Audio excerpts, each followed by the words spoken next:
Hello and very good morning to all of you. मैं doctor Pankaj Kadel आप सभी का स्वागत करता हूं दक्षांश एजुकेशन के इस यूट्यूब चैनल प्लेटफॉर्म पर। बच्चों, आज हम पढ़ने वाले हैं लाइफ प्रोसेसेस और वो भी वन शॉट में। यस, पूरा चैप्टर हम डिटेल में पढ़ने वाले हैं यहाँ पर, और टर्म वन के हिसाब से इसको हम अच्छे से रिवाइज करने वाले हैं। क्वेश्चंस करेंगे, एनिमेशंस भी देखेंगे और हर टॉपिक को बहुत अच्छे से समझ के तैयार करने वाले हैं। ठीक है, और इस चैप्टर के आपको free notes and free test मिलेगा नीचे दिए हुए लिंक पर, एंड डिस्क्रिप्शन बॉक्स में भी आपको लिंक मिल जाएगा जहां से आप जाकर के फ्री नोट्स डाउनलोड कर सकते हैं, फ्री टेस्ट अपना देख सकते हैं करके कि आपकी कैसी तैयारी चल रही है। ठीक है, तो हम अब समय बर्बाद नहीं करते हैं और हम आगे चलते हैं। Will start chapter 6 class 10th life processes in one shot. Yes, चलिए। सो फर्स्ट ऑफ ऑल हम ये देखेंगे कि क्या क्राइटेरिया है विच decides that something is alive या लिविंग, कैसे पता लगेगा।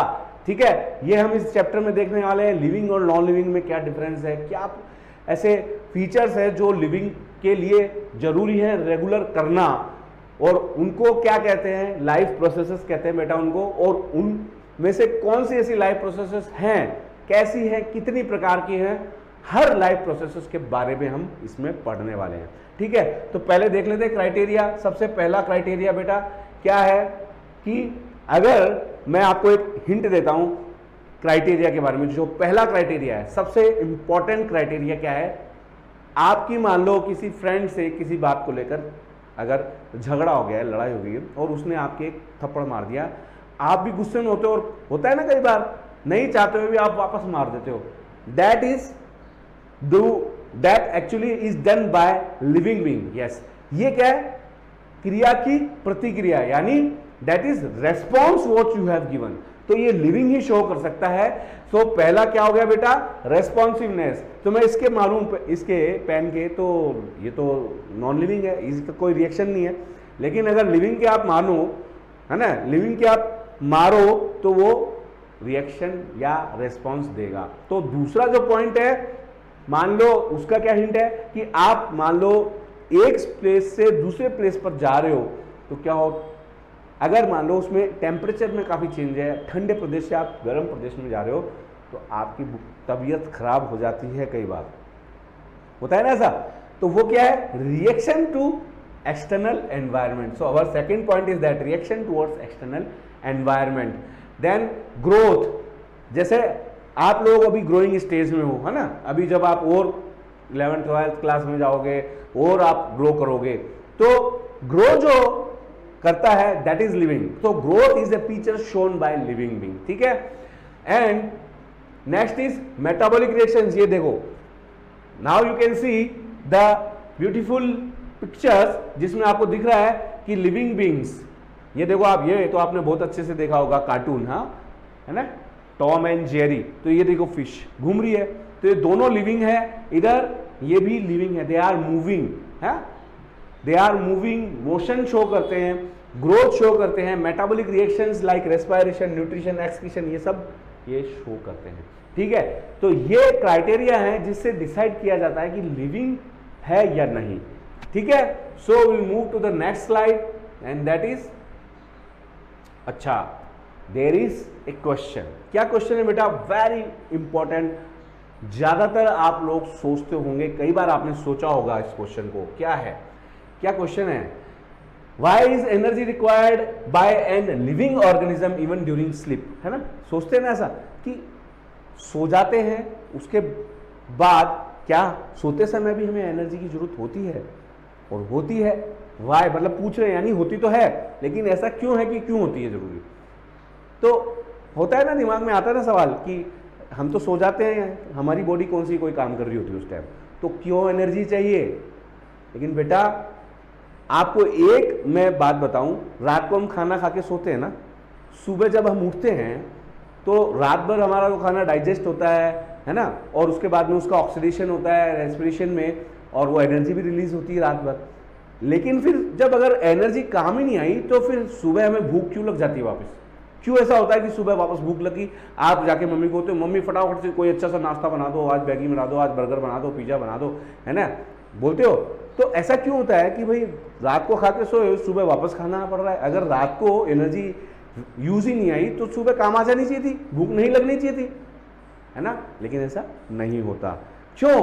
क्योंकि there are certain life processes which continuous even during sleep. जैसे कि क्या आप सांस लेना छोड़ देते हो? नहीं छोड़ते ना, कि नहीं अब मैं सो रहा हूं, मैं तो रात को नहीं, सुबह ही सांस लूंगा, है नहीं, सुबह तो फिर अगर ऐसा सोच लिया तो 4 लोग ही लेके जाएंगे उठा के।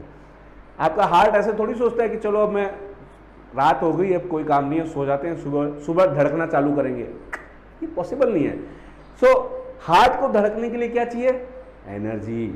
हाँ, सांस लेने के लिए हमारी जो मसल्स है कॉन्ट्रैक्ट करती है, रिलैक्स करती है, इसके लिए क्या चाहिए? एनर्जी। हाँ, जो हम खाना खाते हैं उसको डाइजेस्ट होने के बाद उसको पहुंचाना है पूरे शरीर में सब जगह, तो चाहिए एनर्जी। तो बेटा इवन ड्यूरिंग स्लीप जब हम सो जाते हैं तो भी वेरियस लाइफ प्रोसेसेस कंटिन्यूअस चलती रहती है और उनको अनवरत चलाते रहने के लिए ही हमें क्या चाहिए? एनर्जी। तो अब हम क्या देखेंगे? हम वो लाइफ प्रोसेस ही देखने वाले हैं जिनके लिए हमें क्या चाहिए? Continuous energy source. So next slide is life processes. So life processes are the processes by which an organism remain it's alive। ठीक है, या मैं कहूं life processes are the basic processes shown by all living organisms। सभी, इसका कोई exception नहीं है कि कोई non living life process show करेगा या लिविंग लाइफ प्रोसेस शो नहीं करेगा। ठीक है, then next is these are necessary to maintain their life. अभी बताया मैंने, सांस लेना बंद नहीं कर सकते, है ना, हार्ट धड़कना बंद नहीं कर सकता, इसलिए जरूरी है।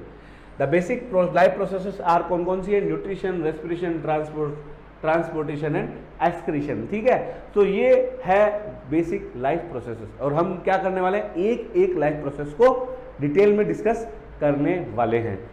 So now types. तो एक बार टाइप्स का जैसे हमने नाम देखा है, न्यूट्रिशन, रेस्पिरेशन, ट्रांसपोर्टेशन, एक्सक्रीशन, एक इनके बारे में ओवरव्यू देख लेते हैं। न्यूट्रिशन क्या है बेटा?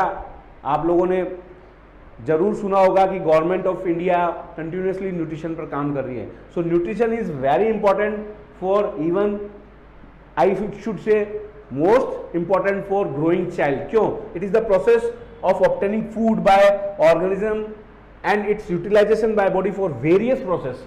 तो ये वही प्रोसेस है जिससे हम जो ऐसे सब्सटेंस ग्रहण करते हैं जो हमारी बॉडी की वेरियस प्रोसेस जो हो रही है उनको होने के लिए जरूरी है। जैसे कि ग्रोथ इंपॉर्टेंट है, तो अगर चाइल्ड है उसकी ग्रोइंग स्टेज होती है, तो ग्रोथ के टाइम पे अगर ऐसे सब्सटेंसेस नहीं मिलेंगे तो ग्रोथ कैसे होगी बेटा? बाद में तो होने से रही। इसलिए न्यूट्रिशन बहुत इंपॉर्टेंट है, अच्छा न्यूट्रिशियस फूड खाना जरूरी है। Next, respiration. Again it's process by which food is burn in the cells of the body to release energy, है ना, that is stored in form of ATP. ठीक है, तो रेस्पिरेशन क्या हो गया? रेस्पिरेशन वो प्रोसेस हो गई जिससे हमारा जो हम खाना खाते हैं उससे एनर्जी रिलीज होती है। ठीक है, so that is the second process. Third process क्या है? ट्रांसपोर्टेशन। ट्रांसपोर्टेशन यानी वो नहीं है जो हम बस पकड़ के एक जगह से दूसरी जगह चले गए। हमारी बॉडी में भी बहुत से मटेरियल है जो एक प्लेस से दूसरी प्लेस पर जाते हैं। जैसे कि वेस्ट प्रोडक्ट है, उसको पर्टिकुलर जहाँ पे उसका एक्सक्रीशन होना है उस जगह ले आया जाता है, न्यूट्रिएंट्स को सब जगह पहुँचाया जाता है, तो वो सब कौन करता है? Transportation. It is the process by which food, oxygen, water, waste products are carried from one part of the body to other part. ठीक है, तो ये इस प्रोसेस में हम पढ़ेंगे। And next, excretion is again removal of the waste product, जो मैं भी बात कर रहा था, the process by which waste products are remove from the body. तो बेटा वेस्ट प्रोडक्ट यानी यहाँ पे नाइट्रोजनस वेस्ट है एक्चुअली, ठीक है, वो एक्सक्रीशन प्रोसेस में रिमूव किया जाता है। तो डायग्राम से एक बार देख लेते हैं। ये आपका डाइजेस्टिव सिस्टम, जिसमें हम न्यूट्रिशन जो प्रोसेस होती है उसका एक स्टेप है डाइजेशन, वो होता है हमारे डाइजेस्टिव सिस्टम में। रेस्पिरेशन, रेस्पिरेटरी अपरेटस या आई शुड से रेस्पिरेटरी सिस्टम का डायग्राम आप देख पा रहे हो। ये हो गया ट्रांसपोर्टेशन इधर थर्ड नंबर, और वो हो गया एक्सक्रीटरी सिस्टम। तो ये हम चारों प्रोसेसेस वन बाय वन पढ़ने वाले हैं। ठीक है, तो अब इसके बाद I am going to show you a beautiful video बेटा, उस वीडियो को आपको देखना है और उसके बाद आप ये बताएंगे, कमेंट करेंगे आपकी ये वीडियो कौन सी प्रोसेस का है। ठीक है, ठीक है। उस वीडियो को देखने के बाद मैं आपको दिखाऊंगा कि ये प्रोसेस कौन सी है और उसके बारे में हम बात करने वाले हैं। देखिए, है ना, ब्यूटीफुल वीडियो। क्या कर रहे हैं, they are taking their food. तो कौन सी प्रोसेस हुई बेटा, ये कौन सी हुई, ये हुई न्यूट्रिशन। यस, न्यूट्रिशन हम पढ़ने वाले हैं। जो फर्स्ट प्रोसेस है लाइफ प्रोसेस, उसमें न्यूट्रिशन, तो इसके बारे में हम बात कर ही चुके हैं। Nutrition is the process by which an organism obtain substances required for growth, development, है ना, growth and development, maintenance of body and energy production for an organism. ठीक है, तो growth and development, energy production and maintenance of health of organism.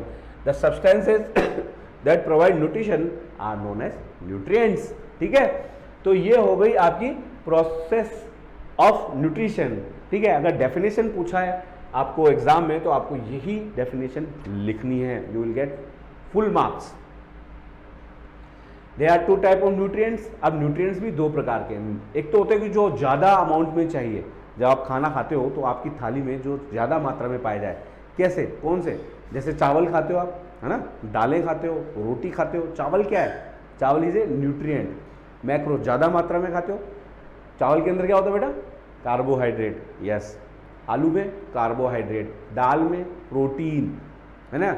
आप लोग खूब अच्छे से बटर भी यूज़ करते हो, हाँ, कि भाई आज चीज़ वाला पनीर खाएंगे, हैं, या जो भी कुछ स्पाइसी हो सकता है, तो उसमें क्या है बेटा, फैट।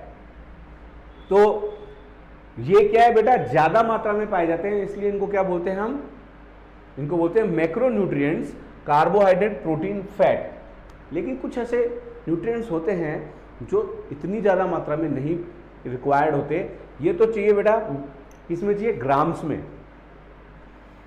और जो माइक्रोन्यूट्रिएंट्स होते हैं वो चाहिए मिलीग्राम्स में। ठीक है, उनका क्या रोल होता है, दे maintain the health and they actually support the life processes जो होती है ना हमारी बॉडी के अंदर, बहुत सी मेटाबॉलिक प्रोसेसेस, उनको वो कराते हैं। ठीक है, एग्जाम्पल है विटामिन्स एंड मिनरल्स। ठीक है, तो vitamins and minerals although they are not required directly for energy production but indirectly they are involved in growth and development and maintenance of health. Maintenance of health is the chief goal of these micronutrients. देखो vitamin की कमी से क्या हो जाता है ना, body के अंदर कई डिजीजेस हो जाती हैं अलग अलग तरीके की। आपने पढ़ा है विटामिन डी की कमी से हो जाता है रिकेट्स, विटामिन ए की कमी से हो जाता है, क्या हो जाता है नाइट ब्लाइंडनेस, जीरोप्थेल्मिया, है ना। विटामिन बी की कमी से भी बेरी, या मैं कहूँ विटामिन B12 की कमी से क्या हो जाता है, उससे मेगलोब्लास्टिक एनीमिया, है, बहुत सारी चीज़ें, एनीमिया हो जाती है बेसिकली। तो ये सब किससे हो रही है, विटामिन की डेफिशिएंसी से। ठीक है, तो ये हो गए type of nutrients. Now will see mode of nutrition. Mode of nutrition मतलब बेटा हम किस प्रकार से या कितने प्रकार के न्यूट्रिशन से अपने जो फूड की रिक्वायरमेंट को पूरा कर सकते हैं, क्योंकि हम जो लिविंग ऑर्गेनिज्म है वी आर प्रेजेंट एवरीवेयर। पानी में देख लो या आकाश में देख लो, है, पेड़ पौधे के ऊपर भी लोग जो एनिमल्स पाए जाते हैं, पहाड़ों में भी पाए जाते हैं ना, रेगिस्तान में भी पाए जाते हैं। तो अलग अलग हैबिटेट में रहते हैं, तो अलग अलग ही तरीके के उनके फूड होते हैं और उनको अलग अलग तरीके से लेने का प्रोसेस होता है। इसलिए they are different type of mode of nutritions. Mainly they are classified in two types on the basis of ability to form food or not, कि क्या वो फूड बना सकते हैं या नहीं। आई थिंक आप लोग को ध्यान होगा, पहली क्लासेस में जरूर पढ़ा होगा कि मैं अब कौन से वो दो मोड बताने वाला हूँ। दो मोड कौन से बेटा, autotrophic nutrition and heterotrophic nutrition. इनके बारे में हमें पता है, एक बार देख लेते हैं। ऑटोट्रॉपिक न्यूट्रिशन मतलब the organism which do not require anybody, है ना, to form their food. They are not dependent on anybody. वो किसी पे डिपेंडेंट नहीं होते, वो खुद ही अपना खाना बना लेते हैं। They have ability to form their own food. खुद अपना खाना बनाते हैं। कौन से होते हैं, यस, ग्रीन प्लांट्स, ठीक है, पढ़ा है ना हमने, फोटोसिंथेसिस होता है in the presence of light, CO2H2 से मिलके ग्लूकोज बना लेती है, दैट इज फोटोसिंथेसिस, है ना। तो ऑटोट्रॉपिक न्यूट्रिशन क्या हो गया? It is a nutrition in which organism prepare their own food from simple inorganic substances. कौन से हो गए? अभी बताया मैंने, CO2 एंड वाटर को ही तो यूज करते हैं as a raw material in the presence of sunlight, and site कहाँ है? क्लोरोफिल। जो भट्टी है भाई, खाना पकाने के लिए क्या है? भट्टी चाहिए। वैसे ही जो प्लांट्स की भट्टी क्या है? प्लांट्स की भट्टी है क्लोरोफिल, ठीक है। So next is all green plants is the example, as I have told you. Some bacteria जो है वो भी शो करते हैं ऑटोट्रॉपिक न्यूट्रिशन, जैसे green sulphur bacteria. Heterotrophic nutrition, opposite to autotrophic nutrition, they are not able to form their own food and they are dependent on either plants or other animals for their food requirement, plants and animals also, अभी हम देखेंगे ठीक है। now example, all animals, fungi and some bacteria, ठीक है। so next types of heterotrophic nutrition. अब heterotrophic nutrition को भी फर्दर डिवाइड किया गया है बेटा, depending on their place from where they are getting their food, और टाइप ऑफ फूड जो वो खा रहे हैं वो कौन सा है, उस हिसाब से इनको फिर से डिवाइड किया गया है। They are 3 main types heterotrophic nutrition, they are holozoic, saprophytic and parasitic, ठीक है। Holozoic, saprophytic and parasitic. चलिए आगे चलते हैं। होलोजोइक न्यूट्रिशन, होलोजोइक क्या होते हैं बेटा? ये एक तो सॉलिड फूड खाते हैं, इंजेस्ट सॉलिड फूड, है ना, सॉलिड फूड खाते हैं, और दूसरा इंजेशन पहले होता है, उसके बाद डाइजेशन होता है ना, इंजेशन फॉलोड बाय डाइजेशन। सो पहले तो क्या खाते हैं? सॉलिड फूड इनटेक, दूसरा है इंजेशन,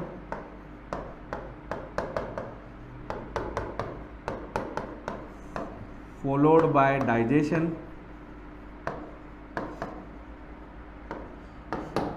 है ना। और ये क्या करते हैं? Either they consume whole food in one time, या फिर कुछ पार्ट ऑफ फूड खाते हैं एक बार में, ठीक है। जैसे कि आपके सब्जी आती है, गोभी का फूल, कई बार मम्मी होती है जो पूरा बना देती है। कई बार होता है ना कि कम इच्छा है या पिज़्ज़ा वीज़ा खा लिया, कम सब्जी खाने का मूड है, तो आधी गोभी की बनाते हैं, हम रख लेते हैं, बचा के रख लेते गोभी को। सो that is actually holozoic type of nutrition. तो इसका मतलब हम लोग क्या हो गए? हम लोग हो गए इसी होलोजोइक में, हेटेरोट्रॉपिक के होलोजोइक मोड ऑफ न्यूट्रिशन में ही आते हैं, ठीक है बेटा। सो नेक्स्ट अभी हमने बात करी ली, it is the nutrition in which organism ingest solid food, either food as a whole और इट्स पार्ट। एग्जाम्पल है paramecium, amoeba, fishes, birds, human etcetera. बेटा ये एग्जाम्पल हैं होलोजोइक न्यूट्रिशन के, can be asked in your coming term 1 exam, तो आप इनके examples याद कर लेना, ठीक है। Next saprophytic nutrition. Saprophytic nutrition क्या है? These organisms grow on dead decaying organic matter, ठीक है। और इनमें क्या होता है? इनमें होलोजोइक से उल्टा होता है, digestion is occurring first and then it is followed by ingestion. पहले डाइजेस्ट होता है बाहर बॉडी के, और उसके बाद उसको इंजेस्ट कर लेते हैं ये, क्योंकि इनकी बॉडी के अंदर इतना सिस्टम नहीं होता कि बॉडी के अंदर अपने फूड को डाइजेस्ट कर सके, इसलिए बाहर ही जो इनका फूड है उसके ऊपर एंजाइम सीक्रेट करके डाइजेस्ट कर लेते हैं और फिर उसको एब्जॉर्ब कर लेते हैं। So it is nutrition in which organism get their food from dead और decaying organism, they break down their food material outside to their body and then absorb it. ये बहुत इंपॉर्टेंट है, you may get question, even in CBSE sample paper एक question है इसी line पर। तो ये ध्यान रखना कौन सा मोड ऑफ न्यूट्रिशन होता है जिसमें डाइजेशन पहले होता है और इंजेशन बाद में, वो है सैप्रोफिटिक। एग्जाम्पल के रूप में भी पूछा जा सकता है। एग्जाम्पल्स है bread mould, some bacteria, yeast, mushroom etcetera, ठीक है बेटा। तो next we will move on parasitic nutrition, that is the third one. अब ये क्या करते हैं? ये are dependent on the host. Host क्या है? जहां से इनको खाना मिलता है, ऐसे living organism. So they either remain inside the body और on the body of host to get their nutrition, है ना। सो it is the nutrition in which organism get their food from living organism host without killing them. उनको मार के नहीं, उनके ऊपर वो भी अपना एकदम आराम से रहते हैं, थोड़ा इनसे परेशान जरूर होते हैं। Orchid stick slice cuscuta, cuscuta is a parasite and it is a plant. ये प्लांट है लेकिन ये पैरासाइट है, ध्यान रखना। क्वेश्चन कई बार पूछा गया है कि among the following which is a parasitic nutrition, which is showing parasitic nutrition, cuscuta, it is a plant. Roundworm या इसको हम बोलते हैं ascaris, tapeworm, flatworm, plasmodium, malaria फैलाने वाला है ना, एंड लीचेस, खून पीने वाली, जो जोक बोलते हैं हम भैंसों के, और ये ऐसे जो कैटल्स हैं उनकी बॉडी पे चिपकी रहती है, सेंगिवोरस, ऑल आर पैरासाइट्स। नेक्स्ट ये हो गया अमीबा, है ना। होलोजोइक न्यूट्रिशन का एग्जांपल हमने भी पढ़ा था इसको। सेप्रोफिटिक मोल्ड्स जो है अपने क्या बोलते हैं, मशरूम, है ना, मशरूम बहुत खाते हो आप लोग, हैं, मशरूम पिज़्ज़ा ये लगा के, तो वो क्या है, saprophyte. And then that is cuscuta, plant जो मैं बताया था पैरासिटिक न्यूट्रिशन शो करता है, एकदम जकड़ लेता है दूसरे प्लांट को जिससे इनको न्यूट्रिशन चाहिए। ला नहीं तो मार दूंगा, मारते नहीं है बेचारे, लेकिन ये थोड़ा सा इनमें अच्छी बात है कि ये मारा कुटी नहीं करते, अपना चुपचाप खाना ले लेते हैं, उसको कहते बनाता रहे मेरे को देता रहे, ठीक है, भाई टाइप लोग है ये। Then nutrition in plants. It is a process by which plant prepare food by using carbon dioxide, water in the presence of sunlight in chlorophyll. Food prepare is carbohydrate obviously. Carbohydrate क्या है, glucose का polymer, glucose खूब सारे एक साथ जोड़ दूँ carbohydrate बन जाएगा, और वो कार्बोहाइड्रेट क्या होगा, starch, which is stored in form of starch, और oxygen is release in this process. बेटा ऑक्सीजन इसमें रिलीज होती है, और वो रिलीज होती है वाटर से, ध्यान रखना, वाटर से, कार्बन डाइऑक्साइड से नहीं होती, क्योंकि उसमें भी ऑक्सीजन है, लेकिन वो यूज आ जाती है ग्लूकोज बनाने में। रिएक्शन ऑफ फोटोसिंथेसिस हमें अच्छे से पता है, 6CO2, 12H2O, sunlight, chlorophyll, C6H12O, 6H2O plus 6O2। अगर यहाँ पे 6H2O कर दूँ तो यहाँ पे फिर H2O नहीं आएगा, तो अल्टीमेटली 6, ये ध्यान रखो, 6 कार्बन डाइऑक्साइड के मॉलिक्यूल और 6 ही वाटर के मॉलिक्यूल मिलके एक ग्लूकोज का मॉलिक्यूल बना लेते हैं, ठीक है। साइट है chlorophyll. Then process of photosynthesis, photosynthesis takes place in 3 main steps, वो कौन सी है, let's see। Absorption of sunlight, obviously sunlight का जैसे ही पड़ेगी जो क्लोरोफिल होता है वो एब्जॉर्ब करता है इसको, और सनलाइट के अंदर कौन सी एनर्जी होती है बेटा, सोलर एनर्जी, और वही तो ये प्लांट कन्वर्ट करते हैं इन केमिकल एनर्जी। केमिकल कौन सा है, ग्लूकोज, उसके अंदर क्या होती है, एनर्जी। ऐड देखा होगा ना, ग्लूकॉन डी पीते ही तुरंत शक्ति, क्यों, शक्ति उसके अंदर है, तो वो केमिकल है, केमिकल एनर्जी में सोलर एनर्जी को कन्वर्ट करते हैं प्लांट्स। ये भी एक क्वेश्चन पूछा जा सकता है कि फोटोसिंथेसिस में कौन सी एनर्जी किसमें कन्वर्ट हो रही है, तो ध्यान रखना इस चीज का। Then next conversion of light energy, ये तो आएगी बात, chemical energy and splitting up water molecule in hydrogen and oxygen, ठीक है। तो पहले तो एनर्जी आई, एनर्जी को यूज करके वाटर मॉलिक्यूल टूट गया हाइड्रोजन और ऑक्सीजन के अंदर, and reduction of carbon dioxide by hydrogen to form carbohydrate, और ऑक्सीजन क्या होगी, दैट विल बी, ये ऑक्सीजन जो है जो वाटर के स्प्लिट होने से बनी है निकल जाएगी एज ए बाई प्रोडक्ट। ये देखो ब्यूटीफुल डायग्राम से आपको समझ में आ रहा होगा, CO2 आ गया और ये H2 आ गया, ये सनलाइट गिरी और ये ऑक्सीजन बाहर निकली एनवायरनमेंट में ठीक है। सो नेक्स्ट क्लोरोफिल, एक बार क्लोरोफिल भट्टी को तो देख लें, खाना कहाँ बन रहा है प्लांट का, है ना। These are green dots like structure called chloroplast which contains chlorophyll, ठीक है। तो क्लोरोफिल कहाँ होते हैं, क्लोरोप्लास्ट के अंदर, मतलब ग्रीन डॉट्स जैसी स्ट्रक्चर होती है उनके अंदर क्लोरोफिल होते हैं, ठीक है। दीज आर यानी यहाँ पे क्लोरोप्लास्ट से रिलेटेड बात है, एंड क्लोरोप्लास्ट के अंदर क्या होता है, क्लोरोफिल, ठीक है। ये स्ट्रक्चर है, आप आराम से यहाँ पे देख सकते हो कि ये देखो, ये जो अगर लीफ, अगर कोई इस तरीके से हम कोई लीफ ले, है ना, और इस लीफ का अगर हम यहाँ से ऐसे काटें तो ये जो पोर्शन है, जो थिकनेस है वो ये है लीफ की, है ना। पत्ती को अगर हम ऐसे काट के और सामने से देखें तो क्या दिखेगा, तो ये ऊपरी लेयर होगी, ये ऊपर वाली, ये नीचे वाली हो गई, और ये बीच में क्या है, बीच में ये है, ठीक है। तो ये हो गई अपर एपिडर्मिस, लोअर एपिडर्मिस, ये होगी मतलब क्यूटिकल, और ये एपिडर्मिस यहाँ तक है ना, इसके ऊपर ये ब्लैक क्यूटिकल है, और ये होगा पेलिसेड सेल्स, ये ग्रीन होती है, ठीक है, और ये होगी बीजोफिल सेल्स। अब इनके अंदर बीच में ग्रीन डॉट्स जो हैं दैट इज क्लोरोप्लास्ट, और इन क्लोरोप्लास्ट के अंदर क्लोरोफिल होता है बेटा, ठीक है। और क्या होता है बेटा, ये जो अपर और लोअर जो एपिडर्मिस होती है इनके बीच में स्पेसेस पाए जाते हैं, so that carbon dioxide can come in to plant for photosynthesis, oxygen बाहर जा सके और वाटर भी मूव हो सके। तो इनको बेटा क्या बोलते हैं, स्टोमेटा बोलते हैं, स्टोमा भी बोल सकते हैं। और ये अब ये क्या है बेटा, गेट है ना, तो गेट को गार्ड करती है गार्ड सेल्स। गार्ड सेल्स होती है जो इनको खोलने बंद करने का काम करती है, ठीक है। तो ये है एक लीफ की स्ट्रक्चर, किचन की एक फोटो प्लांट के, और कहां पर वो भट्टी है वो हमने देखा, ठीक है। हम अब आगे चलते हैं। नेक्स्ट, ये जो क्लोरोप्लास्ट है ये एक मेसोफिल सेल है ना, मेसोफिल सेल, उसको बड़ा करके दिखाया है, और इस ग्रीन डॉट को बड़ा करके यहां दिखा रहे हैं, ठीक है। तो ये एक सेल है, सेल को बड़ा करा तो ये कौन सी होगी, मेसोफिल सेल हम बोल सकते हैं।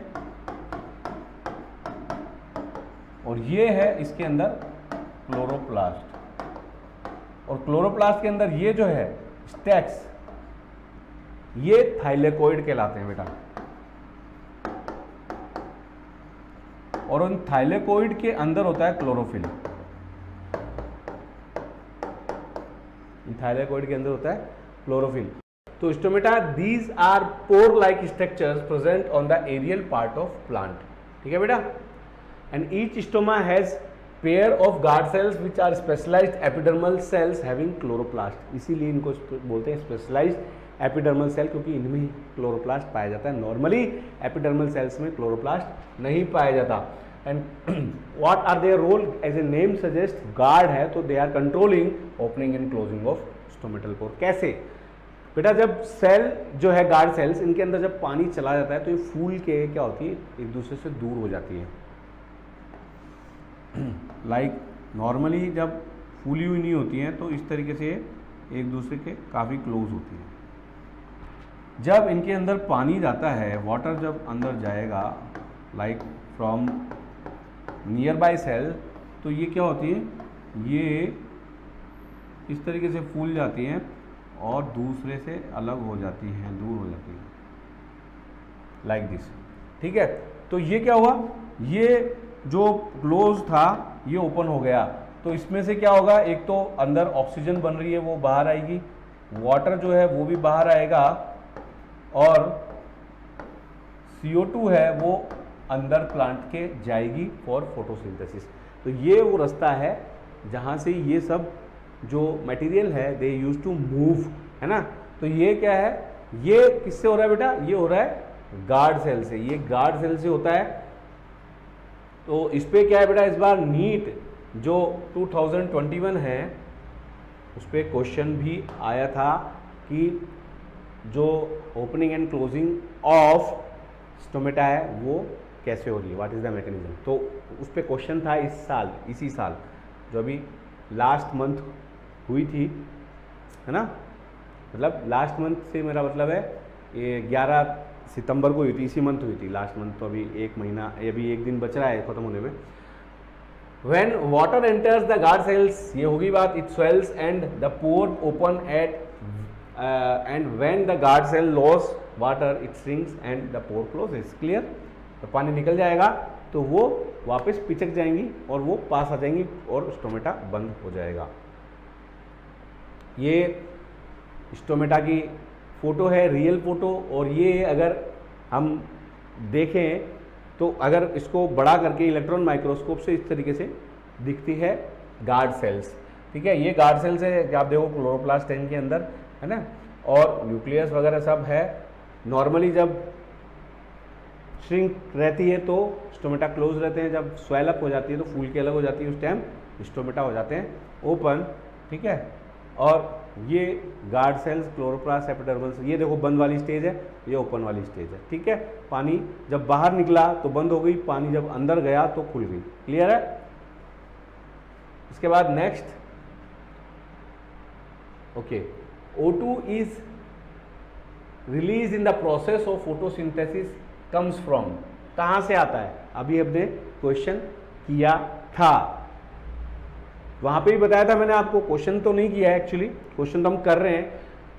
मैंने आपको पढ़ाते टाइम क्वेश्चन किया था कि बेटा ऑक्सीजन जो है ये पूछा जा सकता है कि कहाँ से निकलती है, उस टाइम वो क्वेश्चन की बात कर रहा हूँ मैं। तो अब रिटर्न वे में क्वेश्चन है and it is important for NTSC olympiad point of view. अगर जो बच्चे तैयारी कर रहे हैं तो क्वेश्चन इस तरीके से पूछा जा सकता है। तो हमने बात करी थी और ये वहीं डिस्कस कर लिया था कि पानी से निकलता है ना, CO2 से नहीं निकलता है, वही दो थे, पायरुविक एसिड एंड शुगर्स का कोई रोल ही नहीं है। तो आंसर क्या है बेटा? Yes, water will be the correct answer. Clear? चलो आगे चलते हैं।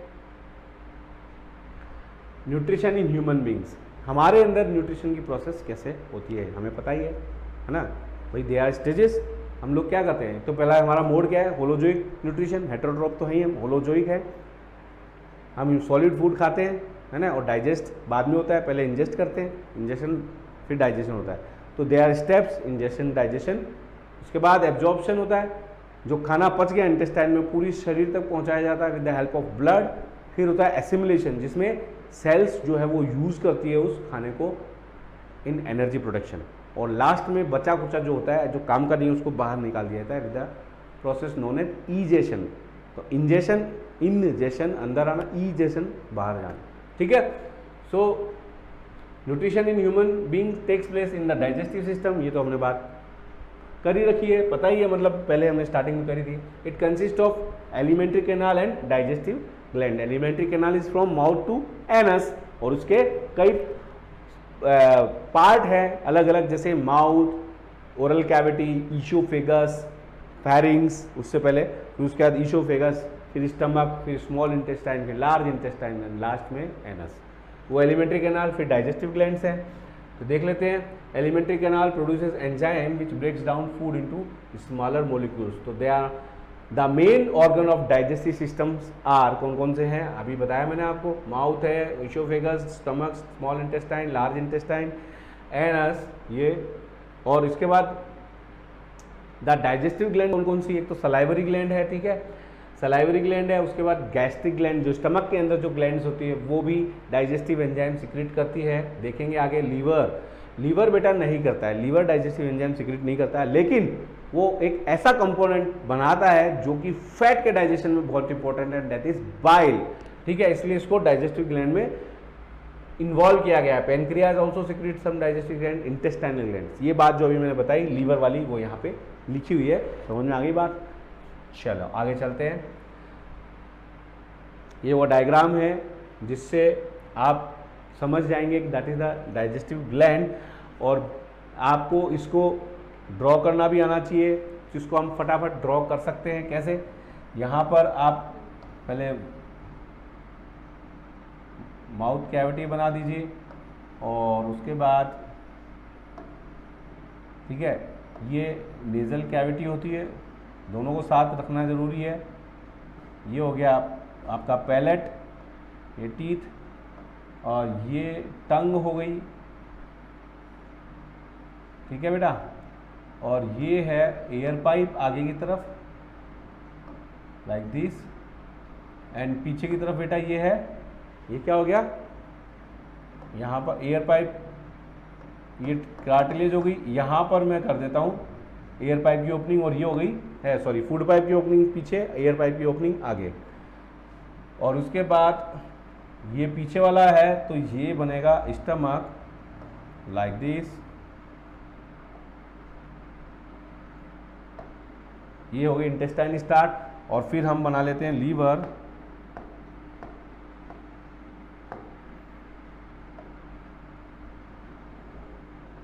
ये बाइलोब्ड होता है लीवर बेटा, ये ध्यान रखना। और इससे डक्ट निकलती है, ये गॉल ब्लैडर है राइट लोब में, और ये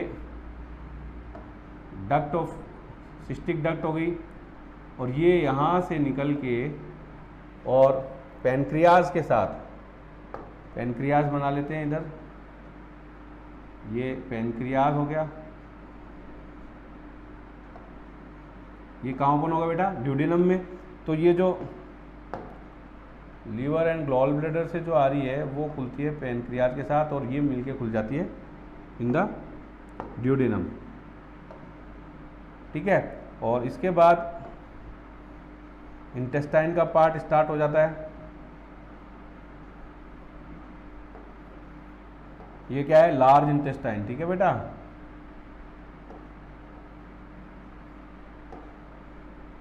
और ये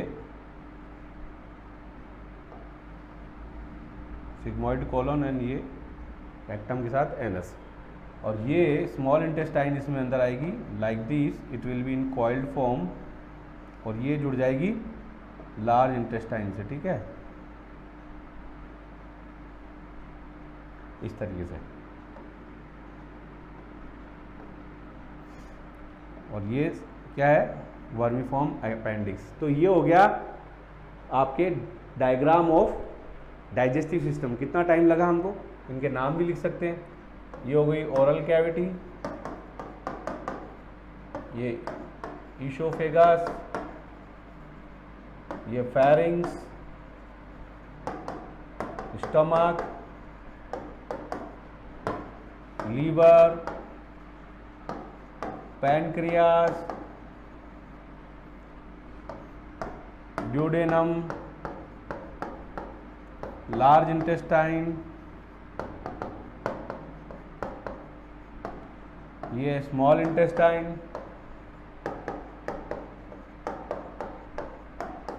ठीक है, और ये हो गई एनस, ठीक है। और लार्ज इंटेस्टाइन के वेरियस पार्ट्स है ना, सीकम, कोलोन एंड रेक्टम।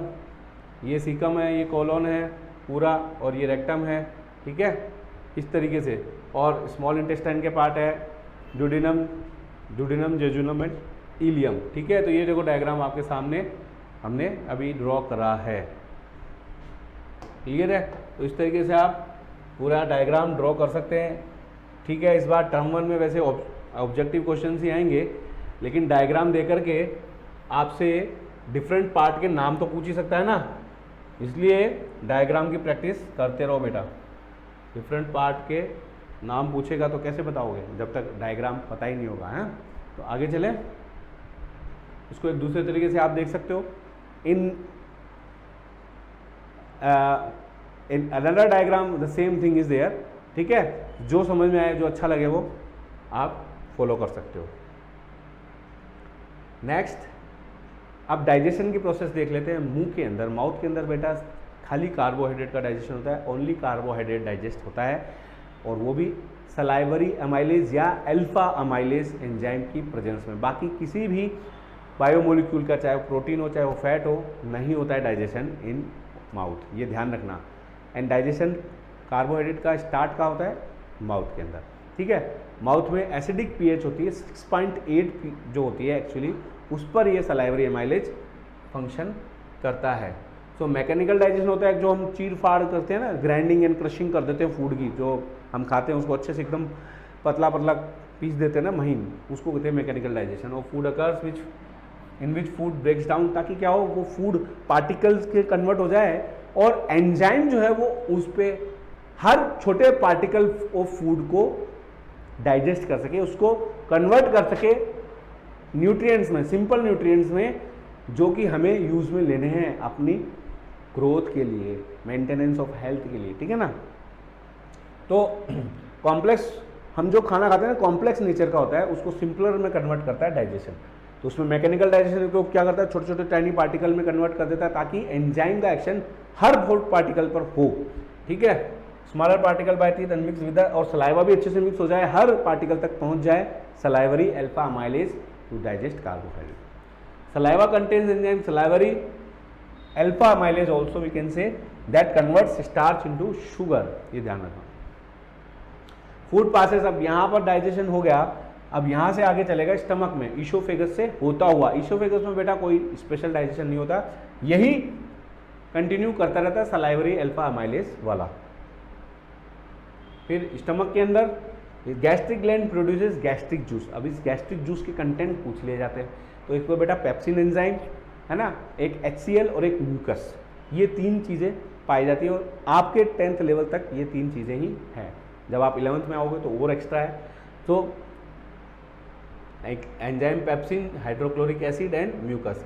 तो पेप्सिन का क्या है बेटा काम, पी से पी याद रखो, प्रोटीन डाइजेशन का काम है।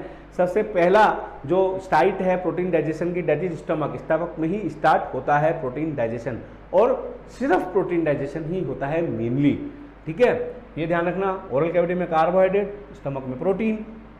और हाइड्रोक्लोरिक एसिड का क्या काम है, हाइड्रोक्लोरिक एसिड एक तो इस एंजाइम को एक्टिव करता है, तो हाइड्रोक्लोरिक एसिड की प्रेजेंस में ही पेप्सिन एंजाइम काम कर सकता है। तो इसकी पीएच बहुत कम होती है, 1.5 से 2.5। तो देखो सलाइवरी माइलेज 6.8, इसकी है 1.5 से 2.5, और भी कम पीएच पे काम करता है।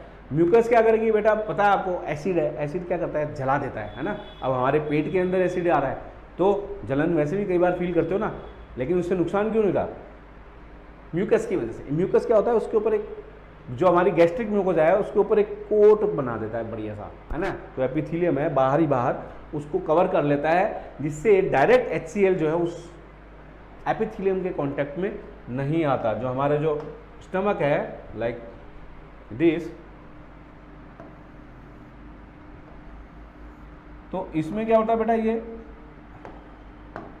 इस तरीके से अगर मैं बनाऊं तो ये म्यूकस कोटिंग बन जाती है। तो HCl जो होता है वो डायरेक्ट कांटेक्ट में नहीं आएगा गैस्ट्रिक एपिथेलियम के, तो इस वजह से डैमेज नहीं होगा एपिथेलियम का। तो ये भी बहुत इंपॉर्टेंट फंक्शन करता है, ठीक है। Then next, pepsin breaks down protein, ये बात हम कर चुके। Hydrochloric acid makes medium acidic and helps in action of pepsin. Mucus protects the wall of stomach from the action of acid, then food passes into small intestine. Small intestine में upper part that is duodenum में digestion होता है, क्योंकि duodenum में आके क्या खुलता है बेटा, पैनक्रिएटिक डक्ट और जो बाइल डक्ट है वो मिल करके खुलती है, और कौन से सिक्रेशन वहाँ पहुँचते हैं, एक तो बाइल जूस और pancreatic juice. Bile breaks down fat into small globules, जो हमने बात करी थी ना मैकेनिकल डाइजेशन ओरल कैविटी में, उसी तरीके का कुछ बाइल करता है इन द इंटेस्टाइन। तो फैट का डाइजेशन स्टार्ट होता है बेटा इंटेस्टाइन में, इससे पहले नहीं होता। क्वेश्चन पूछे जा सकते हैं तीनों के बारे में, कार्बोहाइड्रेट, फैट एंड प्रोटीन की कहाँ कहाँ स्टार्ट होता है, तो वो साइट्स मैं आपको बताते चल रहा हूँ, जरूर ध्यान रखो, ठीक है। Pancreatic juice contains the enzyme trypsin and lipase, ठीक है, ट्रिप्सिन के साथ लाइपेज भी पाया जाता है। और ट्रिप्सिन क्या करेगा, प्रोटीन का ब्रेक डाउन करता है, प्रोटीन को, एंड लाइपेज जो है लिपिड का ब्रेक डाउन करेगा, यानी यहाँ पे दोनों का ब्रेक डाउन हो रहा है। अब स्मॉल इंटेस्टाइन का जो बाकी का पार्ट है उसमें क्या हो रहा है बेटा, उसमें इंटेस्टाइनल जूस है, सक्कस सेंट्रिकस। इस बार नीट 2021 में क्वेश्चन आया था। Gland of wall small intestine produces intestinal juice, इसका नाम क्या है दूसरा, इसका दूसरा नाम है सक्कस एंटेरिकस। सक्कस अभी एग्जाम में आया है इसलिए बता रहा हूँ, बाकी आपके लेवल तक नहीं पूछेगा नीट 2021 में, ठीक है। तो इसको सक्कस एंटेरिकस भी बोलते हैं। इसके अंदर भी एंजाइम होते हैं, डाइजेस्टिव एंजाइम्स, और फाइनल डाइजेशन यहाँ पर खत्म होता है। The enzyme of intestinal juice converts carbohydrate को सिंपलेस्ट फॉर्म क्या है कार्बोहाइड्रेट की, दैट इज ग्लूकोज, है ना। जैसे हमारा घर ईंटों से बना है, वैसे ही कार्बोहाइड्रेट क्या होता है, शुगर से बना होता है, लाइक ग्लूकोज, मोनोसेक्राइड्स की बात कर रहा हूँ। Fat into fatty acid and glycerol, और प्रोटीन एमिनो एसिड, ठीक है। तो wall of small intestine has several finger like projection, finger like जैसे ही है ना, इस तरीके से। तो उससे क्या होता है बेटा, सरफेस एरिया जो है स्मॉल इंटेस्टाइन का बढ़ जाता है। तो सरफेस एरिया बढ़ने से क्या होगा, जो एक तो एब्जॉर्प्शन बढ़ जाता है, और उसके अंदर क्या होता है, ब्लड वेसल्स, लिम्फ वेसल्स पाई जाती है, ब्लड वेसल्स भी होती है, जिससे क्या होता है वो, क्योंकि ब्लड ही तो जाके खाना सब जगह पहुंचाएगा इंटेस्टाइन से लेकर, तो ब्लड का वहाँ होना जरूरी है। वो क्या होता है, फिंगर लाइक प्रोजेक्शन, जिनको क्या बोलते हैं, विलाई, ध्यान रखना, विलाई के अंदर ब्लड वेसल्स होती है, वहाँ वो तो करती है प्रोटीन का, कार्बोहाइड्रेट का absorption along with other minerals वगैरह। लिम्फ वेसल्स में क्या है, लिम्फ वेसल्स में फैट का एब्जॉर्प्शन होता है, फैट का ध्यान रखना। ब्लड में डायरेक्ट फैट नहीं मिलता है, क्योंकि फैट होता है हाइड्रोफोबिक, और ब्लड के अंदर ज़्यादातर पानी होता है, पानी इज हाइड्रोफिलिक, खुद पानी मतलब हाइड्रो। तो लिम्फ वेसल्स वहाँ क्यों पहुँची, फैट को लेने के लिए। So it helps in to increase surface area for the absorption of digested food. The digested food is absorbed by the blood and transported to all cells in the body. The undigested food का क्या होगा बेटा, वो बाहर निकाल दिया जाता है, पहले पहुंचेगा लार्ज इंटेस्टाइन में और उसके बाद रेक्टम से बाहर. अब लार्ज इंटेस्टाइन में क्या होता है, लार्ज इंटेस्टाइन में बेटा वाटर इज एब्जॉर्ब, पानी जो है वो एब्जॉर्ब कर लिया जाता है, waste material is remove through the anus. Clear. तो ये हो गया न्यूट्रिशन प्रोसेस इसका. अब हम नेक्स्ट देखते हैं रेस्पिरेशन, जिससे हम सांस ले रहे हैं ना, वो प्रोसेस वाली. Respiration is process by which food is burn. अब जो हमने खाना खा लिया उसे एनर्जी भी तो प्रोड्यूस करनी है, तो उसके बाद जो प्रोसेस है दैट इज रेस्पिरेशन. हर सेल रेस्पिरेशन करती है जो भी लिविंग है. तो respiration is the process by which food is burn in the cells of the body with the help of oxygen to release energy. Generally oxygen चाहिए, बिना oxygen के भी रेस्पिरेशन होता है, उसको अनएरोबिक रेस्पिरेशन कहते हैं. It takes place in the mitochondria of cell. तो ऑक्सीजन की प्रेजेंस में जो रेस्पिरेशन होता है वो तो माइटोकॉन्ड्रिया में ही होता है. माइटोकॉन्ड्रिया इन सेल, ठीक है, 9th क्लास में आपने सेल पढ़ी है, वहाँ पर ये समझाया हुआ है माइटोकॉन्ड्रिया. और जो ऑक्सीजन की एब्सेंस में होता है वो होता है साइटोप्लाज्म के अंदर. सो अब एनर्जी रिलीज उसका क्या करेंगे, वो स्टोर होती है इन form of ATP, energy currency है ना. रुपए जैसे हमको चाहिए, जब हम निकाल के जितना चाहिए दे देते हैं, वैसे ही एनर्जी की जब जरूरत पड़ती है तो उनके पैकेट्स या करेंसी एटीपी को यूज में लिया जाता है. उसका फुल फॉर्म ये है एडिनोसिन ट्राईफॉस्फेट. एटीपी की फुल फॉर्म है एडिनोसिन ट्राईफॉस्फेट फ्रॉम एडीपी. तो एटीपी बनाया जाता है एडीपी से. एडिनोसिन डाईफॉस्फेट से बनाया जाता है, उसमें एक फॉस्फेट को और जोड़ देते हैं, 2 में एक और जोड़ेंगे तो ट्राई मतलब 3 फॉस्फेट, एडिनोसिन ट्राईफॉस्फेट बना दिया जाता है. तो हमें पता है, आपको केमिस्ट्री में पढ़ाया होगा, जब बॉन्ड बनाते हैं तो एनर्जी देनी होती है. तो अब रेस्पिरेशन से क्या हुआ, एनर्जी प्रोड्यूस हुई है ना. अब वो प्रोड्यूस हुई, दैट इज अवेलेबल, तो उस एनर्जी को पकड़ के एक फॉस्फेट को जोड़ देते हैं एडीपी से. तो एनर्जी क्या होगी, स्टोर होगी. जब भी जरूरत होगी उस एटीपी को तोड़ेंगे तो वही एनर्जी वापस रिलीज हो जाएगी, जब और जहां जिस प्रोसेस में चाहिए वहां काम आ जाती है. तो एडीपी पड़ा रहता है, जैसी एनर्जी आती है एटीपी में कन्वर्ट हो जाता है. एटीपी जब जरूरत हो तो वापस एडीपी में कन्वर्ट हो जाता है एनर्जी रिलीज करके. तो that is the reaction you can understand by this कि किस तरह से एटीपी बनता है. ADP plus phosphate, energy use I, respiration से एटीपी बना. Energy stored in cell in form of ATP molecule. When the cells need energy, ATP is broken down in presence of water to form ADP and energy is released. Clear है. Next reaction, ठीक है. अब type of respiration में बात हमने कर ही ली कि ऑक्सीजन की प्रेजेंस में होता है और एब्सेंस में भी होता है. ऑक्सीजन की प्रेजेंस में होता है दैट इज एरोबिक, नहीं होता है प्रेजेंस में, वो होता है anaerobic. Aerobic takes place in the presence of oxygen and it produces more energy. क्यों, क्योंकि बेटा कंप्लीट ऑक्सीडेशन ऑफ फूड होता है, कंप्लीट, यानी C6H12O6 जो है वो पूरा ऑक्सीडाइज होकर क्या बना देगा, जिनसे वो बना है, जिनसे वो बना है, किनसे बना है पता है ना, फोटोसिंथेसिस अभी देखा था. तो एनर्जी रिलीज करेगा. अब देखो इस रिएक्शन को मैं ऐसे देखूं तो ये क्या हो गई, ये फोटोसिंथेसिस तो हो गई बेटा. कहते ना जहां आए हो मिट्टी से बने हो मिट्टी में ही मिल जाओगे, वैसे ही ग्लूकोज के साथ है कि CO2 और H2 से बना है, उन्हीं में बदल जाता है लास्ट में, है ना. तो किसी का कुछ नहीं है, मोह माया में कुछ नहीं पड़ा है. यहाँ पर ये संदेश और मिलता है कि C6H12O6 बना था, वो ही वापस टूट के CO2 और H2 में कन्वर्ट हो गया इन रेस्पिरेशन. ठीक है बेटा.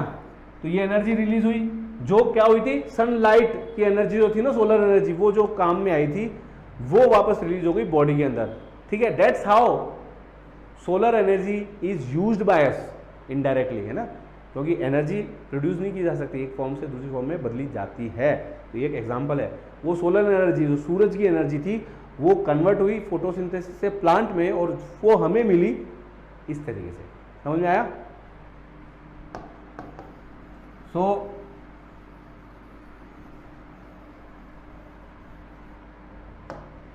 So now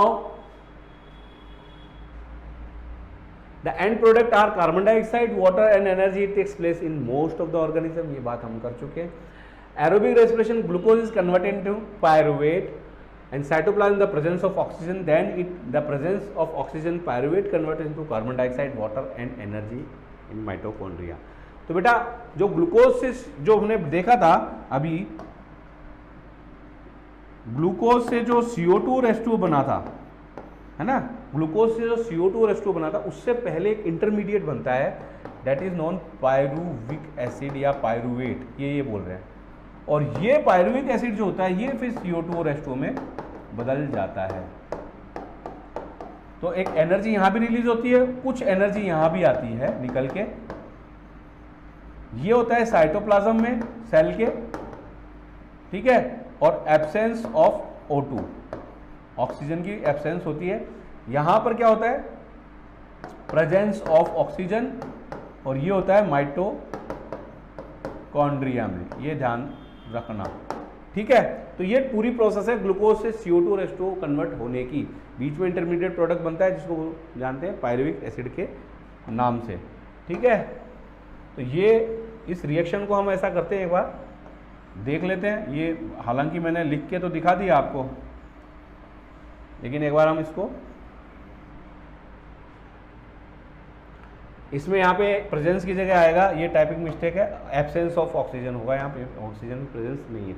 यहाँ पे प्रेजेंस क्यों आया है, क्योंकि ये एरोबिक रेस्पिरेशन का ही पार्ट होता है एक्चुअली, लेकिन ये पर्टिकुलर ये प्रोसेस होती है ना, इस प्रोसेस तक यानी पायरुवेट बनता है जब तक ऑक्सीजन काम में नहीं ली जाती है, ठीक है।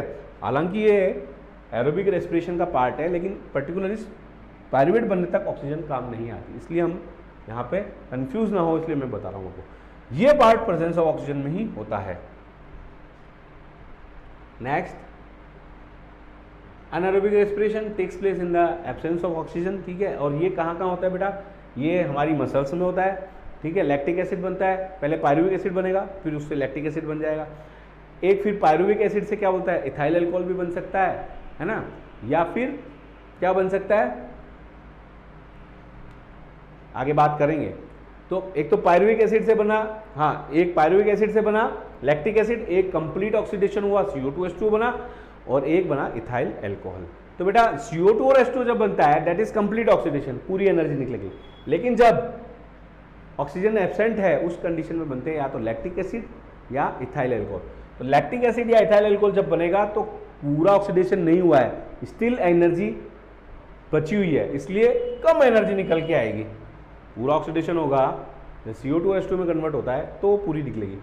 लेकिन इथाइल अल्कोहल बनाया, इथाइल अल्कोहल को भी आप अगर CO2H2 में कन्वर्ट कर दोगे तो वो पहुंचेगा कंप्लीट ऑक्सीडेशन, लेकिन ऐसा होता नहीं है। इथाइल अल्कोहल बन रहा है या फिर लैक्टिक एसिड बन रहा है, उस कंडीशन में कम एनर्जी रिलीज होती है, यानी अनारोबिक रेस्पिरेशन में कम एनर्जी मिलती है। End product are lactic acid, ethanol और carbon dioxide and energy. It takes place in muscles and yeast. Anaerobic respiration muscle cells, glucose is converted into pyruvate in the absence of oxygen. आ गया ना यहाँ पे सही, absence of oxygen वो वाली बात। Pyruvate is converted in lactic acid and energy. ये टोटल हो रही है एब्सेंस ऑफ ऑक्सीजन के अंदर। ब्रेक डाउन, अब इसमें भी एक टाइपिंग मिस्टेक है, करेक्ट नहीं हो पाई है, अभी बता देता हूँ। ग्लूकोज प्रेजेंस ऑफ ऑक्सीजन नहीं आएगा, यहाँ अगेन एब्सेंस आएगा। इन द साइटोप्लाज्म पायरुवेट बनेगा, यहाँ पे मैं लिख देता हूँ, एब्सेंस कर लेना इसको आप, ठीक है। और इससे फिर पायरुवेट से तीन हमने देखा था, या तो कंप्लीट ऑक्सीडेशन हो गया तो CO2H2 बनेगी, है ना, या फिर यहाँ पर प्रेजेंस ऑफ ऑक्सीजन से बनेगा CO2H2, या फिर इनकम्प्लीट ऑक्सीडेशन से दो चीज़ें बनेगी, आइदर लैक्टिक एसिड और इथेनॉल। लैक्टिक एसिड बनेगा इन द मसल्स, इथेनॉल बनेगा यीस्ट के द्वारा। देख लेते हैं, माइटोकॉन्ड्रिया CO2H2, कंप्लीट एनर्जी निकलेगी। Absence of oxygen lactic acid, कुछ एनर्जी निकलेगी। कहाँ होगा, मसल सेल्स में। एब्सेंस ऑफ ऑक्सीजन से क्या हुआ, ethanol CO2 plus energy yeast के द्वारा ये काम किया जाता है। That is A breakdown of glucose in various pathway का एक चार्ट के रूप में आपको बताया गया है। क्वेश्चन कैन बी आस्क्ड कि कौन सा बाई प्रोडक्ट प्राइवेट का नहीं है, या किस में कम एनर्जी है, या कौन सा कहाँ हो रहा है। तो ये चार्ट बहुत इंपॉर्टेंट है, आप इसको समझ के लीजिएगा और दिमाग में बैठा लीजिए। नेक्स्ट, रेस्पिरेशन इन ह्यूमन, ठीक है। हमें भी तो एनर्जी चाहिए, उसके लिए ऑक्सीजन चाहिए। तो ऑक्सीजन को सेल्स तक पहुंचाने के लिए हमें एक तो सिस्टम चाहिए, क्योंकि सारी सेल्स एनवायरनमेंट के संपर्क में नहीं है, इसलिए हमें एक सिस्टम की जरूरत होती है जिसमें बहुत से ऑर्गन काम करते हैं। ठीक है, तो कौन कौन से ऑर्गन्स काम करते हैं? Main organs of the respiratory system are nostrils, nasal cavity, pharynx, larynx, trachea, bronchi, bronchioles, lungs and diaphragm, ये मेनली काम करते हैं। अब ये डायग्राम है जिससे आपको समझ में आ ही गया होगा कि जो रेस्पिरेटरी सिस्टम है हमारा, वो ये यहाँ से एयर चलती है और फिर ये यहाँ से अंदर घुसती है। ये पीछे फूड पाइप है, इसमें नहीं जाएगी, ये आएगी आगे एयर पाइप में, और फिर ये ब्रोंकाई से होती हुई लंग्स में चली जाएगी, फिर ब्रोंक्यूल्स, लंग्स, और फिर ये फाइनल कहाँ चली जाएगी? एल्वेलाई तक। तो ये पैसेज ऑफ एयर है जो किस तरीके से ट्रेवल करती है एयर जब हम इंस्पायर करते हैं, और इसी तरीके से वापस भी बाहर निकल जाती है जब हम एक्सेल करते हैं, बाहर निकाल देते हैं। ठीक है, तो ये डायग्राम है जिसको आप अच्छे से एग्जाम में आपसे पूछा जाए तो ड्रॉ कर सकते हो। Next, air enter through nostrils. Hair, नाक में हमारे क्या होते हैं? हेयर्स होते हैं ना नेजल कैविटी में, वो क्या करते हैं? फिल्ट्रेशन का काम। अब जैसे भी आप कहीं धूल भरी जगह पहुंचते हो, धूल भरी, तो आपकी छींकें चालू हो जाती है। क्यों? क्योंकि डस्ट पार्टिकल्स नेजल कैविटी में जाते हैं और वहाँ हेयर में अटक जाते हैं और छींकें आने लग जाती है। वो क्यों आती है? वो इसीलिए आती है बेटा ताकि जो भी डस्ट पार्टिकल आपके नेजल कैविटी में पहुंच गए हैं वो हटाए जाएं, ताकि नेक्स्ट जो एयर आ रही है उसमें भी कुछ पार्टिकल्स होंगे। अगर उनको पहले वालों को नहीं हटाएंगे तो पार्टिकल्स खूब सारे इकट्ठे हो जाते हैं ना, तो इसलिए उनको आना और उनको निकालने का ये प्रोसेस कंटिन्यू चलता रहता है।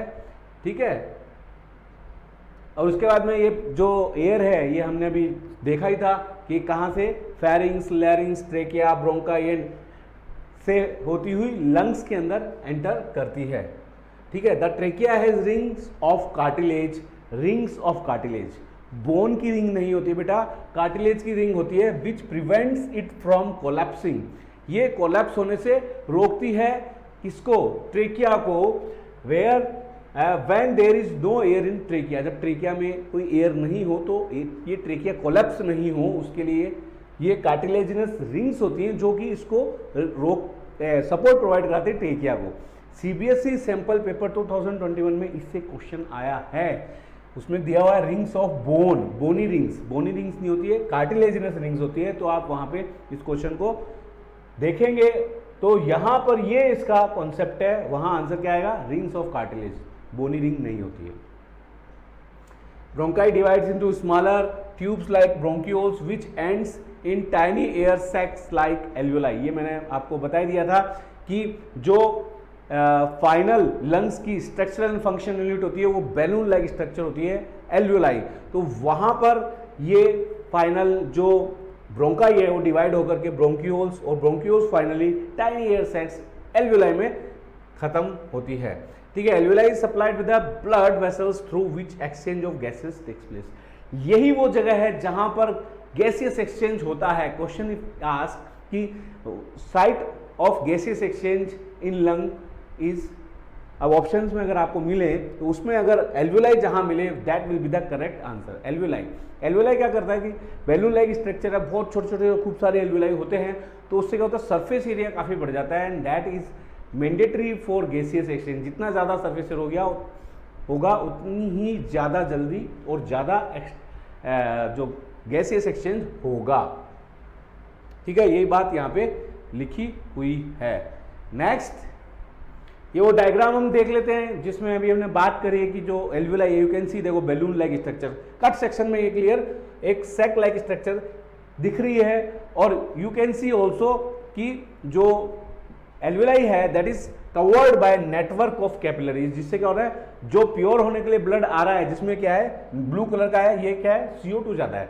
तो ये जब आएगा CO2 निकल जाएगी, ऑक्सीजन चली जाएगी, तो ये रेड हो गया, रेड होके ये वापस टुवर्ड्स हार्ट इसको रवाना कर दिया जाएगा, और हार्ट से ये it will be transfer to the body.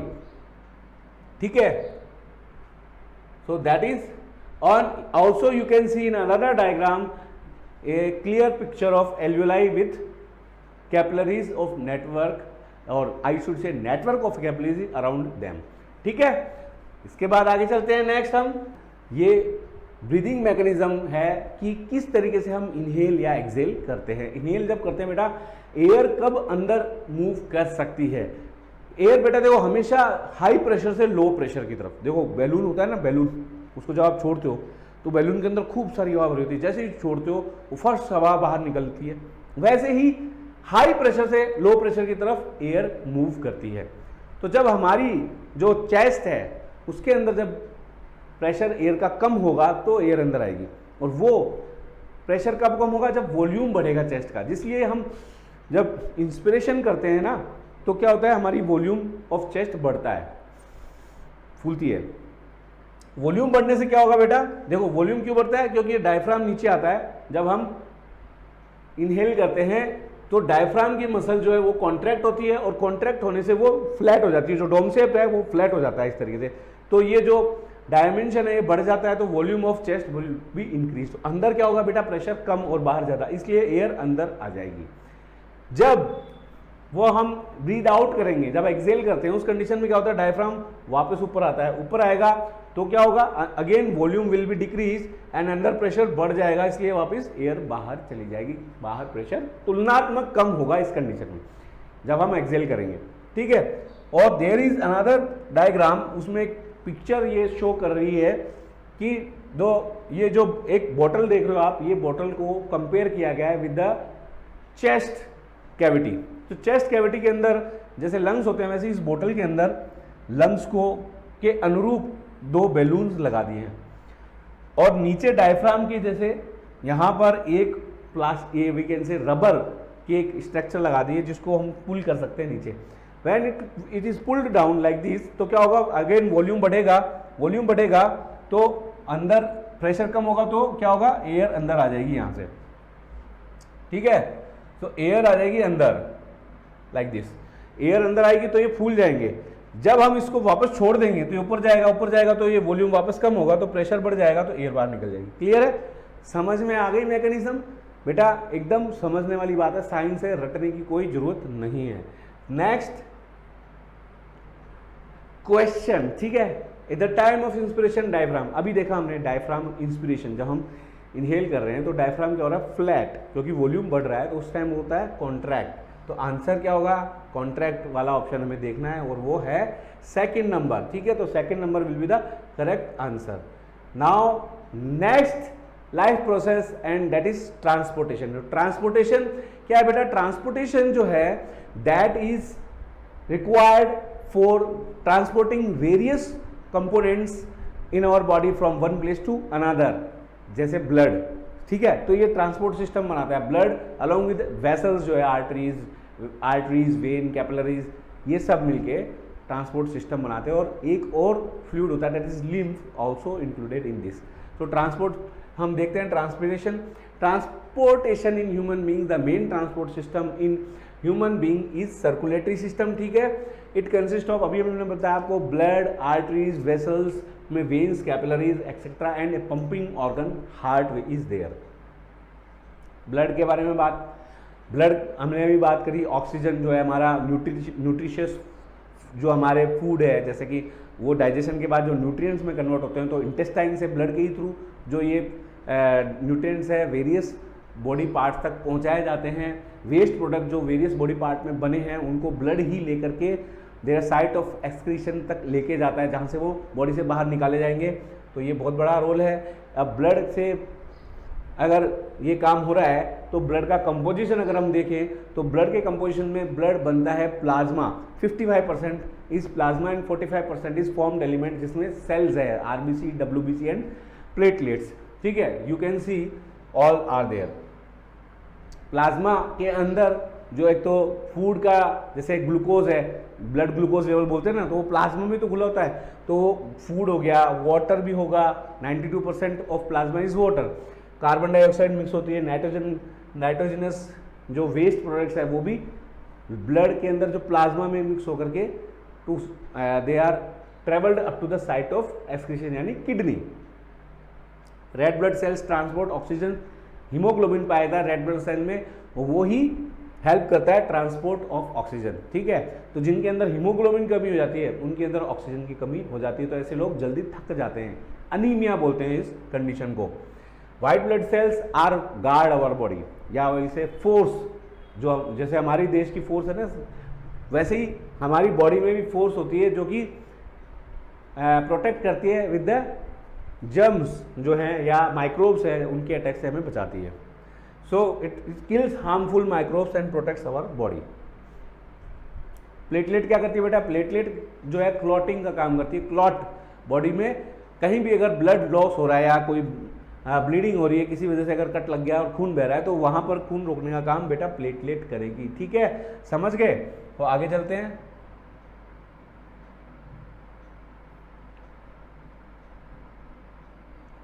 Now arteries.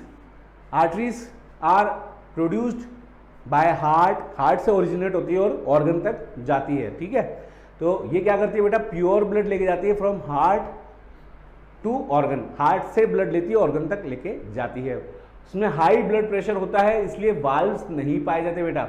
ठीक है, तो ये इसके फीचर्स है। अगर आर्टरी के ऊपर कोई आपको शॉर्ट नोट लिखना हो तो आप ये आराम से लिख सकते हैं। ये 2-3 बातें। प्योर ब्लड होता है, हार्ट से ओरिजिनेट होती है, हार्ट से ब्लड लेके ऑर्गन को डिस्ट्रीब्यूट करती है। हाई ब्लड प्रेशर होता है, वाल्व्स नहीं पाए जाते। ठीक है, वेन्स में भी यही बात है, इसका अपोजिट होता है। Carry impure blood from all parts of the body of the heart. They are thin walled and there is less pressure and that's why they have valves. Clear है? ठीक है, तो ये है आर्टरी एंड वेन का फीचर। इसके बाद लास्ट है capillaries. Capillaries are the narrowest among all. एक सिंगल लेयर वॉल होती है इसके अंदर, क्योंकि कैपिलरी ही जो मेन वेसल है which is involve in exchange of various material, चाहे वो न्यूट्रिशियस फूड न्यूट्रिएंट्स हो, चाहे वो गैसेस हो, चाहे वो वेस्ट मटेरियल हो, उनका exchange between tissue and this blood occurs with the help of capillaries. तो अगर क्वेश्चन में पूछता जाता है कि among the following which is the vessel involve in exchange of material, उसमें आंसर क्या आ जाएगा? कैपिलरीज। आर्टरीज और वेन में नहीं होता, कैपिलरी में होता है। Very narrow blood vessels which connects arteries and veins. एक तो आर्टरी और वेन को कनेक्ट करने का भी काम करती है। Exchange of food, water, oxygen, carbon dioxide etcetera between the blood and cells take place through the capillaries. Clear है? चलिए, हार्ट पंपिंग ऑर्गन यही है जो ब्लड को सब जगह पहुंचा रहा है। ये रुक जाता है तो आदमी भी रुक जाता है। ठीक है, तो heart muscular organ which pumps blood in all part of the body. It has 4 chambers, 2 atria and 2 ventricles, हमें पता है। The upper chamber is called atria and lower chambers are known as ventricle। एक बार इसका diagram draw कर लेते हैं। ठीक है, थोड़ा सा मैं इसको वापस डायग्राम हम फटाफट ड्रॉ करेंगे। ब्लू कलर से मैं जो है आपके इम्प्योर पोर्शन को ड्रॉ करूँगा और रेड से प्योर। तो ये है बेटा, क्या है ये? एट्रिया, और ये मैंने वेंट्रिकल के बीच का पोर्शन बना दिया। ये है सुपीरियर वेना केवा, ये है, ये क्या है बेटा? ये राइट एट्रियम। ठीक है, और ये वेंट्रिकल है, और ये ट्राइकस्पिड वॉल आगे, और ये हो गया बेटा राइट वेंट्रिकल से पल्मोनरी आओर्टा जो निकला है, और ये इधर कंटिन्यू करेगा। ठीक है, ये तो हो गया इम्प्योर ब्लड का पार्ट। एक यहाँ पर इंफीरियर वेना केवा भी होता है। अब हम प्योर वाला बना लेते हैं। ये अब्डोमिनल सॉरी आर्च ऑफ आओर्टा निकल रहा है किससे? वेंट्रिकल से। अभी वेंट्रिकल भी बनाएंगे।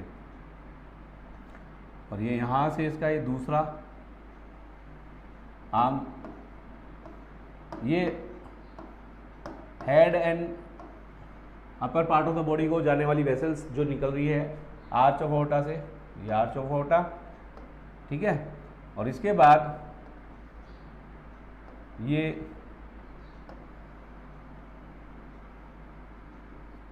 ठीक है बेटा, ये आ गया हमारा हार्ट का प्योर, जहां पर प्योर ब्लड रहता है वो वाला पार्ट, यानी left side of the heart. ये वेंट्रिकल, ये हो गया आर्च ऑफ आओर्टा जो किस में खुलता है बेटा? लेफ्ट वेंट्रिकल में। ये हो गया लेफ्ट वेंट्रिकल, ये लेफ्ट एट्रियम।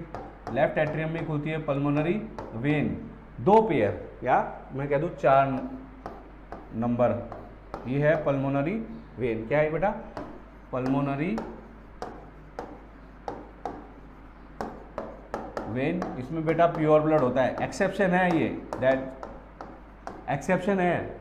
वेन हमने पढ़ा था कि हार्ट में ब्लड डालती है, इसलिए इसको वेन कह रहे हैं, लेकिन हमने साथ में यही पढ़ा था नॉर्मली इम्प्योर ब्लड होता है, लेकिन ये एक्सेप्शन है। ठीक है, ये है पल्मोनरी अओर्टा जिसमें क्या है, इम्प्योर ब्लड लंग्स तक जा रहा है। ये है आर्च ऑफ अओर्टा जो क्या कर रहा है, वो ब्लड को लेके जा रहा है टुवर्ड्स ऑर्गन, और यही कंटिन्यू करता है नीचे एब्डोमिनल अओर्टा की तरह। ठीक है, और ये हो गया सुपीरियर वेना केवा, ये हो गया इंफीरियर वेना केवा, ये होगा ये। ठीक है, तो ये यहाँ पर ट्राइकस्पिड वॉल है, यहाँ बाइकस्पिड वॉल है, बाया यानी बाइकस्पिड वॉल, इस तरीके से याद कर सकते हो। तो that is the diagram of heart you can draw. And हमने एक ट्रिक भी शूट करी थी जिसमें हम आपको बता रहे हैं 1 मिनट में कैसे आप अच्छे से ड्रॉ कर सकते हो। अभी मैंने लगभग इतना ही समय लिया है, तो इस तरीके से आप हार्ट का डायग्राम ड्रॉ कर सकते हो। अभी बेटा आप सोच रहे होंगे डायग्राम ड्रॉ करके क्यों बताया। देखो बेटा, एग्जाम अभी आपके इस बार टर्म 1 में ऑब्जेक्टिव आएंगे, वो ठीक है, लेकिन डायग्राम बेस्ड क्वेश्चन भी आ सकता है। ठीक है, डायग्राम बेस्ड क्वेश्चन भी आ सकता है कि ये डायग्राम है और आप इसमें से ABC करके वो कोई से भी पोर्शन दे सकते हैं और आपसे उनके नाम पूछ सकते हैं। तो ये ध्यान रखना, आप इस बात का बिल्कुल ध्यान रखिएगा कि क्या कैसे ड्रा होना है और क्या डायग्राम है। ठीक है, अब आगे चलते हैं, विल मूव अहेड। ये बात हमने कर ही ली थी। Upper chamber is known as atria, lower chamber is known as ventricle. Since ventricle pump blood to the different organ, its wall are thicker than the atria. ठीक है, क्योंकि वेंट्रिकल से क्या हो रहा है बेटा, ब्लड निकल रहा है जो पूरी सिस्टम में जाएगा, बॉडी में जाएगा, दूर तक पहुंचाना है, तो वॉल्स जो होती है वेंट्रिकल्स की वो ज़्यादा मोटी होती है, और स्पेशली लेफ्ट वेंट्रिकल की। तो लेफ्ट वेंट्रिकल से निकल रहा है आर्च ऑफ अओर्टा जो पूरी सब जगह ब्लड को पहुंचाएगा। इसलिए वॉल्स एंड वेंट्रिकल्स में भी लेफ्ट वेंट्रिकल की वॉल्स ठीक होती है। Right and left chambers are separated by septum, और इसी वजह से ब्लड मिक्स नहीं होता। prevents mixing of blood, atria and ventricle have walls between them to prevent mixing of blood, और back flow of blood म्यूक है। मिक्सिंग तो क्या होगी, वहाँ प्योर है उधर भी इम्प्योर है यानी वेंट्रिकल से एट्रिया में वापस नहीं आ जाए, इसलिए यहाँ पर क्या पाया जा रहा है बेटा, यहाँ पर वॉल्स पाए जा रहे हैं। ठीक है, सो दैट डायग्राम जो हमने अभी बनाया वही डायग्राम है लगभग। ठीक है, इसको आप अच्छे से हार्ट अभी हमने देखा जो इसका किस तरीके से लेफ्ट एट्रियम में ब्लड आया, फिर लेफ्ट एट्रियम से क्या लेफ्ट वेंट्रिकल में, लेफ्ट वेंट्रिकल से क्या आर्च ऑफ अओर्टा में, आर्च ऑफ अओर्टा से फिर वापस impure blood with the help of inferior vena cava and superior vena cava वापस राइट एट्रियम में आया, राइट एट्रियम से राइट वेंट्रिकल में, और राइट वेंट्रिकल से पल्मोनरी अओर्टा द्वारा गया लंग्स तक प्योर होने के लिए। तो यही वर्किंग है एक्चुअली हार्ट की।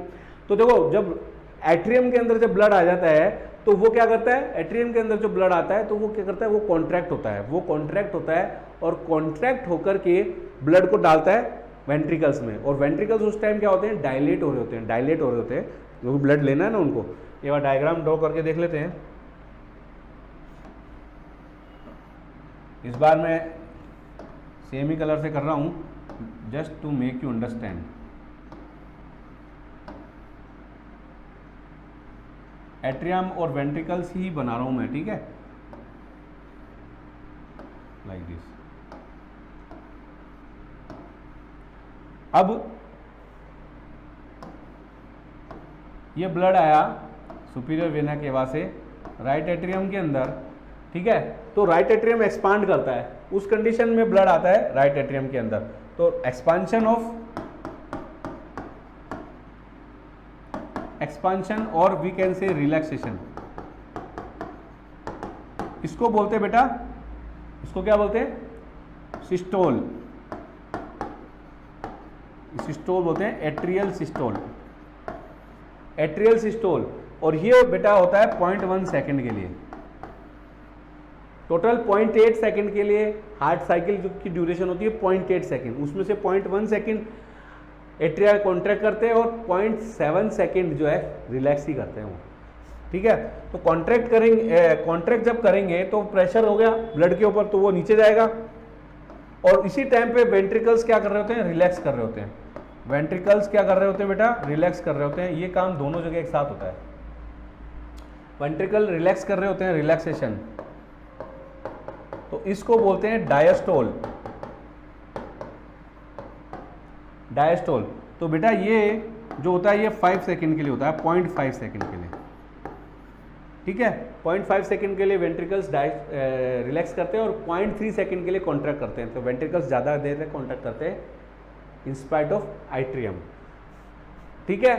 अब क्या हुआ, इन दोनों वेंट्रिकल्स में साइमल्टेनियसली ब्लड आ गया, फिर इनमें कॉन्ट्रैक्शन चालू होगा, यानी वेंट्रिकुलर सिस्टोल। तो अब इनके पास क्या होगा, दो रास्ते हैं, या तो वापस ब्लड यहां जाए या फिर यहां जाए,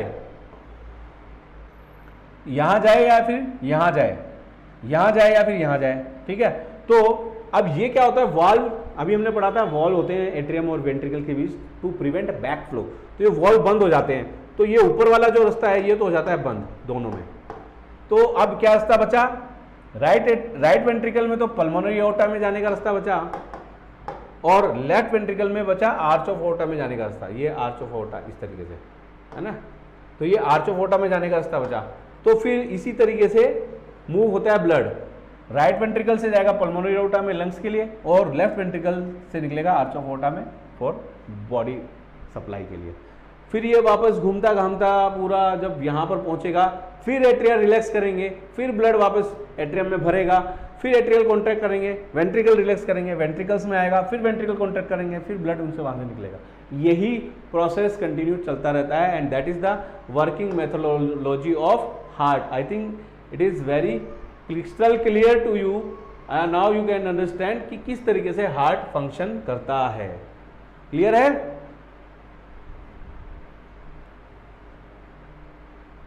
चलिए आगे चलते हैं।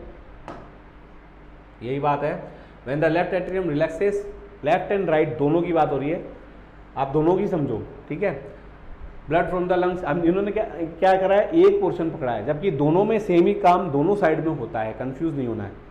Through pulmonary vein, when it contracts left ventricle, pulmonary vein से मतलब प्योर ब्लड आ रहा लंग से लेफ्ट एट्रियम में तो अब वेंट्रिकल कॉन्ट्रैक्ट करेगा तो लेफ्ट वेंट्रिकल एक्सपांड करेगा, the blood will flow in it, and then left ventricle contract करेगा तो कहाँ जाएगा, आर्च ऑफ एओर्टा में ऑक्सीजनेटेड ब्लड जाएगा, ठीक है, और वहां से वो पूरी बॉडी को ब्लड सप्लाई कर देगा।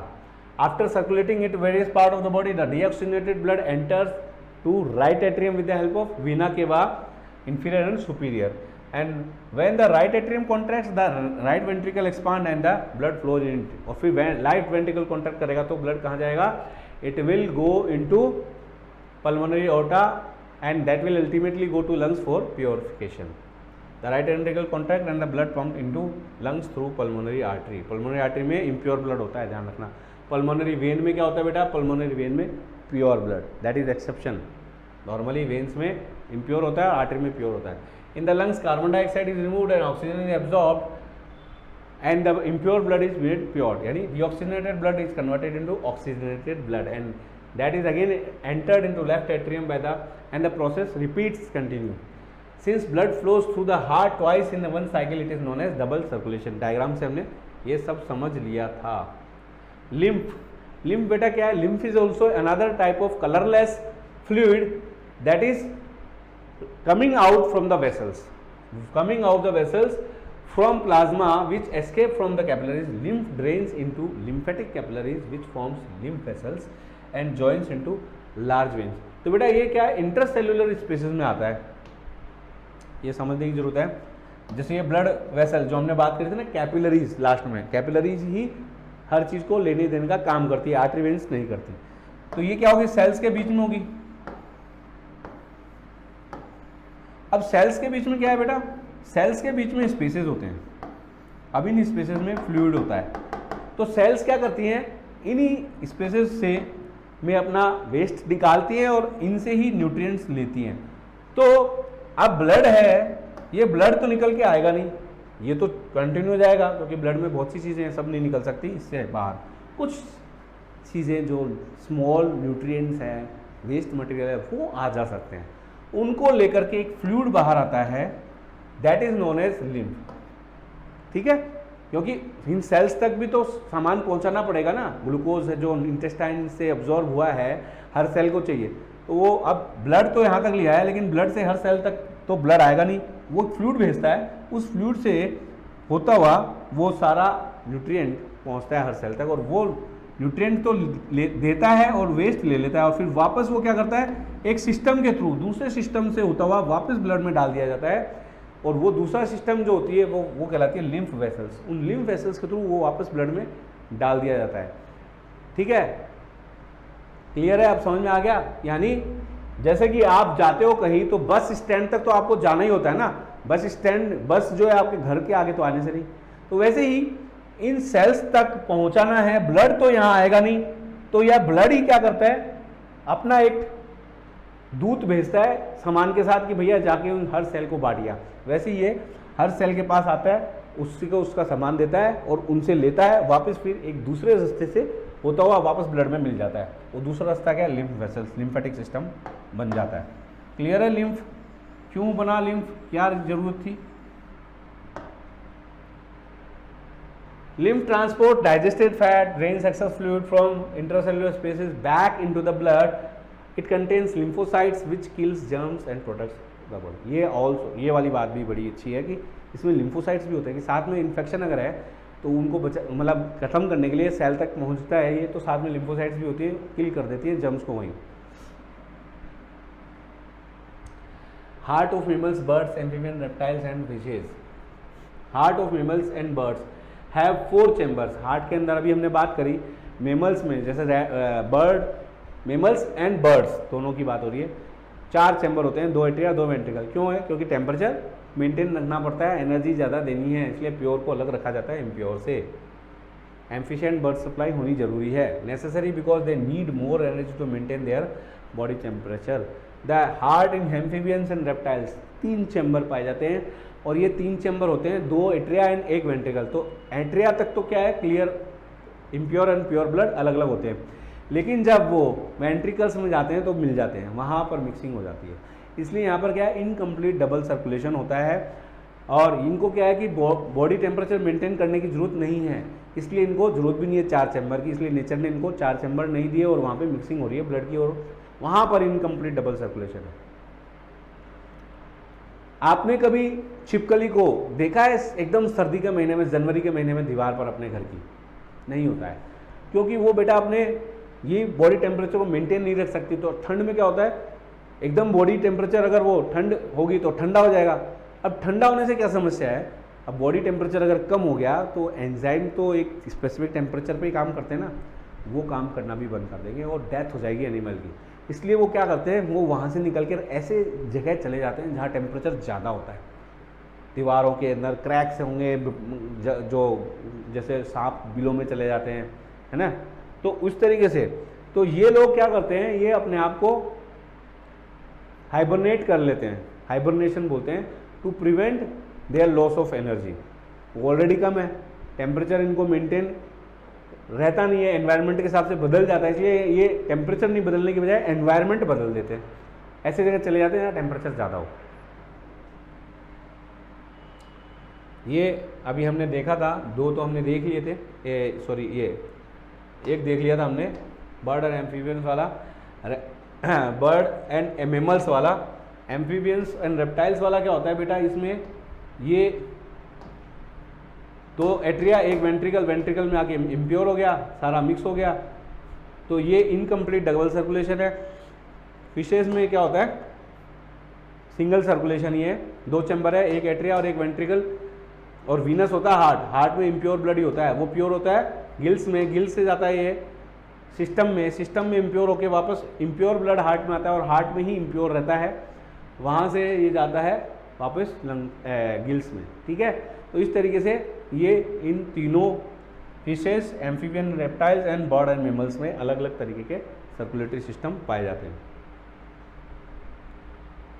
Transportation in plants, transportation in plant with the help of xylem and phloem होता है। जैसे हमारे अंदर सब्सटेंसेस को एक जगह से दूसरी जगह पहुंचाया जाता है, वैसे ही प्लांट्स में जैसे खाना लीफ में बनता है, लेकिन हर सेल को पहुंचाया जाता है रूट तक भी, तो वो कौन काम करता है? फ्लोएम। पानी जड़ों से अब्जॉर्ब होता है, लेकिन जो top of the height of plant है वहाँ तक पहुँचाया जाता है, वो कौन पहुँचाता है? जाइलम। यस, तो xylem transports water mineral from the root of all parts and it consist of xylem vessels and tracheids and fibres भी होते हैं. Water minerals enter in root by the process known as diffusion and then due to transpiration the suction force helps in upward movement of water and minerals. ठीक है, तो क्या होता है बेटा, जो पानी है वो ट्रांसपिरेशन क्या है? That is a loss of water in form of vapours. ठीक है, वेपर्स के रूप में वाटर का लॉस होता है ट्रांसपिरेशन में. वो क्यों होता है? To maintain temperature. Continuous sunlight पड़ती है तो बॉडी टेम्परेचर बढ़ जाता है प्लांट की, तो उसको कम करने के लिए पानी का लॉस होता है with the help of stomata. Stomata से पानी बाहर आता है और वो पत्ती के ऊपर जो टेम्परेचर बढ़ा हुआ है उस टेम्परेचर की वजह से उसके अंदर जो लेटेंट हीट है उसको ऑब्जॉर्ब करके भाप बन के उड़ जाता है, और उस जगह जहाँ से वो उड़ा है उस जगह क्या होता है? उस जगह कूलिंग इफेक्ट प्रोड्यूस कर देता है. लाइक ये वाटर है, तो ये इस टोमेटा से, जैसे अगर ये गार्ड सेल मान लो, ये वाटर यहाँ से बाहर आया और यहाँ पे टेम्परेचर ज़्यादा होगा तो ये क्या होगा? भाप बन के उड़ जाएगा. तो अब यहाँ पर जो पानी था उसकी कमी हो गई, तो ये पानी कहाँ से आ रहा है बेटा? जाइलम से. लाइक ये जाइलम है, वेस्कुलर मंडल बीच में होते हैं, यहाँ से पानी बाहर निकलेगा. अब ये पानी आ कहाँ से रहा है? अल्टीमेटली ये आ रहा है जड़ से, रूट से. तो ऐसे वाटर की डेफिशिएंसी होते होते रूट तक पहुँचेगी, और रूट के बाहर क्या है? सॉइल में पानी अच्छा खासा है, तो सॉइल से फिर पानी अंदर रूट में जाएगा. तो यही बोल रहे हैं सक्शन फोर्स इसीलिए प्रोड्यूस हो रहा है due to this transpiration. Clear है? चलिए,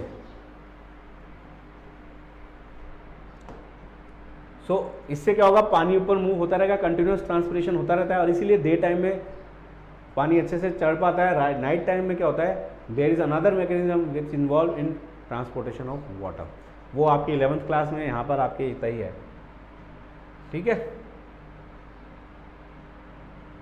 ये अभी डायग्राम जो हमने देखा था उसमें जाइलम के ट्रैकेड वेसल्स का डायग्राम था. Phloem transport food from leave to another part of plant. ठीक है, दूसरे पार्ट तक प्लांट के खाने को ले जाने का काम करता है फ्लोएम. और फ्लोएम इस प्रोसेस को बोलते हैं ट्रांसलोकेशन. क्यों? क्योंकि बेटा ये बाई डायरेक्शनल होता है. पानी तो यूनिडायरेक्शनल ही है, जड़ से है ऊपर ही जाएगा हमेशा, नीचे नहीं आएगा, क्योंकि जड़ से अब्जॉर्ब होगा ऊपर जाएगा. That is unidirectional water transport. But food transport पत्ती से नीचे जड़ में भी जाएगा तो ऊपर तने की हाइट पर भी जाएगा एकदम ऊपर, तो इसलिए इसको बोलते हैं translocation. The phloem consist of sieve tubes and companion cell. Sieve tubes and companion cell इस तरीके से बेटा सीव ट्यूब होती है जिनके बीच में प्लेट्स होती है, जिनमें सीव एक जालीनुमा होती है, इस तरीके से छेद होते हैं और फूड इनसे ट्रांसपोर्ट होता है. और कंपेनियन सेल इनके बगल में कंपेनियन सेल्स होती है जिनका न्यूक्लियस होता है. ये सीव ट्यूब सेल्स के अंदर क्या होता है बेटा? न्यूक्लियस वगैरह नहीं होते, इन्यूक्लिएटेड होती है, क्योंकि इनको क्या है? खाने को पहुंचाने का काम करना है. तो ये कंपेनियन सेल के न्यूक्लियस को काम में लेती है. जब इनको न्यूक्लियस से रिलेटेड कोई काम होता है तो कंपेनियन सेल के न्यूक्लियस को काम में लेती है. ये है जाइलम.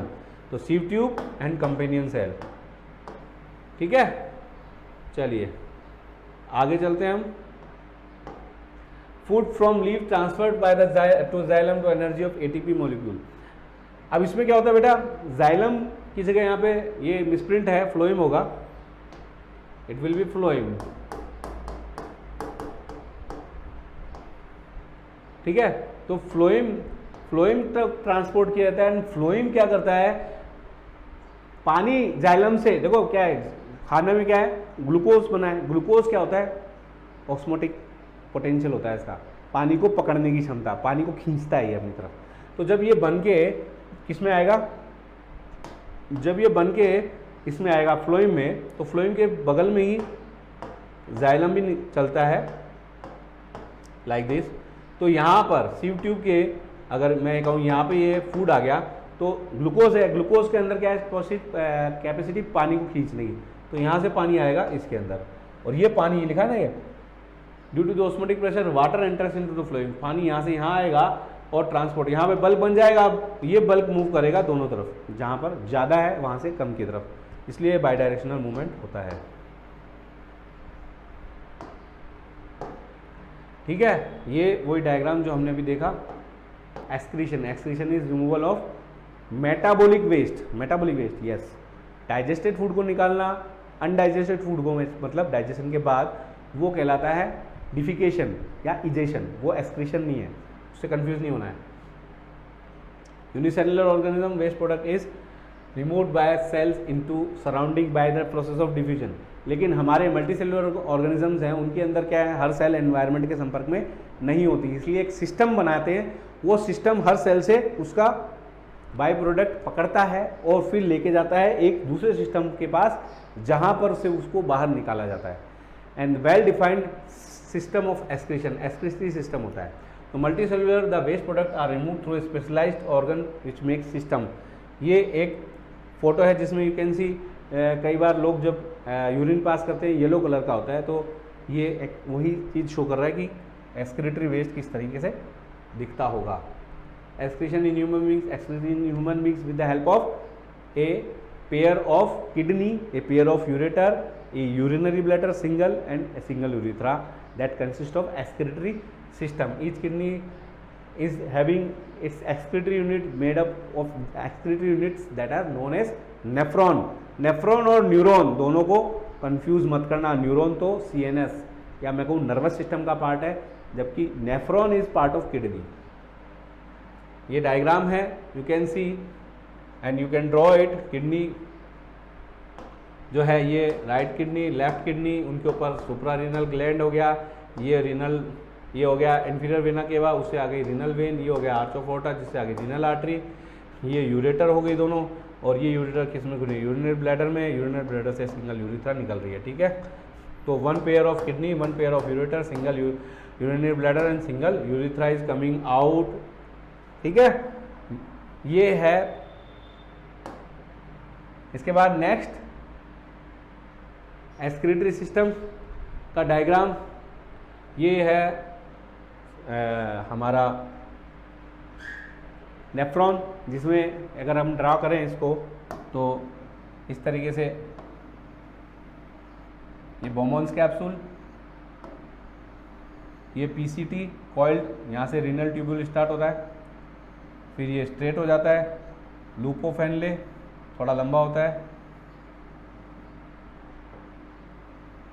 फिर अगेन कोयल होती है लाइक दिस, है ना, एंड फिर ये कलेक्टिंग डक्ट, जिसमें दूसरे नेफ्रॉन भी खुलते हैं, ठीक है।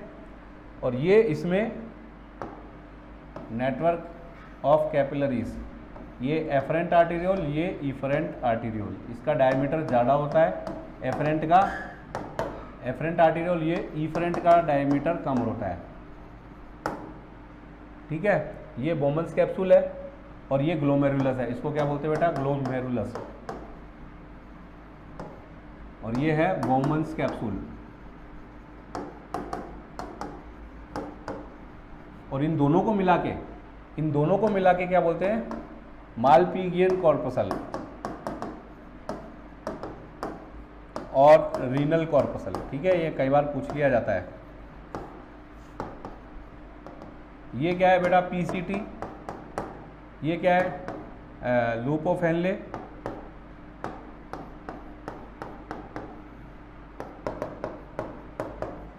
ये है DCT, ये है कलेक्टिंग डक्ट। तो collecting duct is not part of nephron, देखो और दूसरे नेफ्रॉन भी खुल रहे हैं। DCT जो रीनल कॉप्सल से दूर है, distal, that is distal convoluted tubule, पास है दैट इज प्रॉक्सिमल। यहाँ पे ये पोर्शन है रीनल ट्यूब्यूल का पूरा, और ये है रीनल कॉप्सल का, रीनल कॉप्सल रीनल ट्यूब्यूल मिलके बनाया नेफ्रॉन। यूरिनिफेरस ट्यूब्यूल, इसको यूरिनिफेरस ट्यूब्यूल भी बोलते हैं, ठीक है। इस प्रकार आप नेफ्रॉन का डायग्राम बना सकते हो। So each nephron has cup like structure that is known as Bowman's capsule containing bundle of capillaries known as glomerulus. Glomerulus and Bowman capsule को साथ में हमने क्या बोला था, मालपीगियन और renal corpuscle. Bowman's capsule leads to tubular structure that is known as conducting duct और renal duct या renal tubule.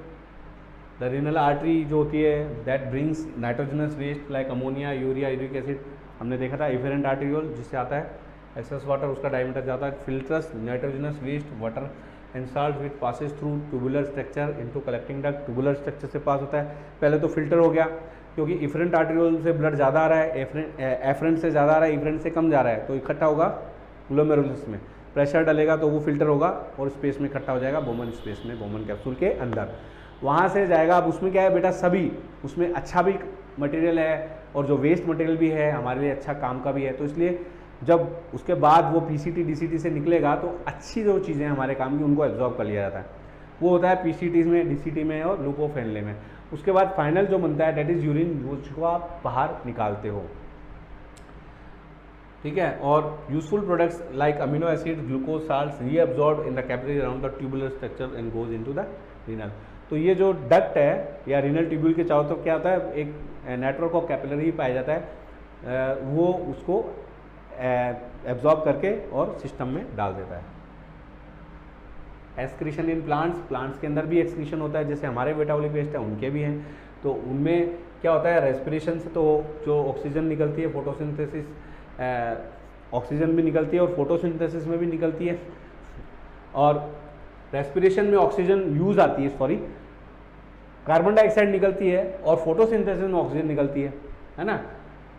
Stomata, excess water is remove through the stomata, this process is known as transpiration. Excess water in form of vapours निकलती है, उसको बोलते हैं transpiration. Some waste products are stored in leaves and removed when the leaves dry and fall out. उसमें leaves में इकट्ठा हो जाती है ओल्ड लीफ में, और वो जब गिरती है तो उनके साथ निकल जाता है। Some waste products are stored in vacuoles, जो प्लांट के अंदर, प्लांट सेल्स के अंदर बीच में होती है। Some products like gum and resin are stored in old xylem cells. Some waste products are removed through roots, ठीक है। तो ओल्ड जाइलम और फ्लोएम में भी होते हैं, गम एंड रेजिन मेनली जैसे होते हैं उनका वहाँ पे स्टोर होता है, और वो कंडक्शन वगैरह में काम नहीं होता है उनका, लेकिन वो स्टोर होते हैं। इससे रिलेटेड एक सीबीएसई सैम्पल पेपर में क्वेश्चन आया है आपके, देख लेना। सो that is all about the chapter, जिसमें हमने पूरे चैप्टर के बारे में बात करी, सब टॉपिक्स को अच्छे से देखा, क्वेश्चन आंसर्स करे, वीडियोस देखे। इसका फ्री टेस्ट और स्टडी मटेरियल आपको नीचे दिए हुए लिंक में मिलेगा, आप जाके कभी भी आप डाउनलोड कर सकते हैं, प्रैक्टिस कर सकते हैं। और इस चैप्टर को एकदम बहुत अच्छे से एनिमेटेड वीडियो के साथ और भी प्रैक्टिस करने के लिए और क्वेश्चंस के साथ अगर आप चाहते हैं तो आप हमारे दक्षांश एजुकेशन में अंश सीरीज जो है उसके पैकेजेस ले सकते हैं। लाइव प्रोसेसर्स का पैकेज है वहाँ पर, और वो आइसक्रीम कोन से भी कम कॉस्ट में अवेलेबल है, वहाँ पर जाकर आप ले सकते हैं, जहाँ आपको मिलेगा well designed, eye catchy, latest study material with having very beautiful diagrams and photos, and material भी बहुत अच्छी क्वालिटी का लेटेस्ट है। और उसके बाद वीडियो है जो आपको पूरे अच्छे से वेल डिफाइंड हर चीज़ उसमें एनिमेटेड वीडियोस हैं साथ में, और क्वेश्चंस भी हैं, ठीक है, वो सब आपको मिलने वाला है। So don't wait, go and see, ठीक है, and take right decision on right time to get success. और राइट डिसीजन क्या है, to buy packages of Ansh series. जरूर देखिए एक बार, ठीक है। मिलते हैं नेक्स्ट वीडियो में नेक्स्ट टॉपिक के साथ, तब तक पढ़ते रहो, बढ़ते रहो। Keep studying with Dakshansh education.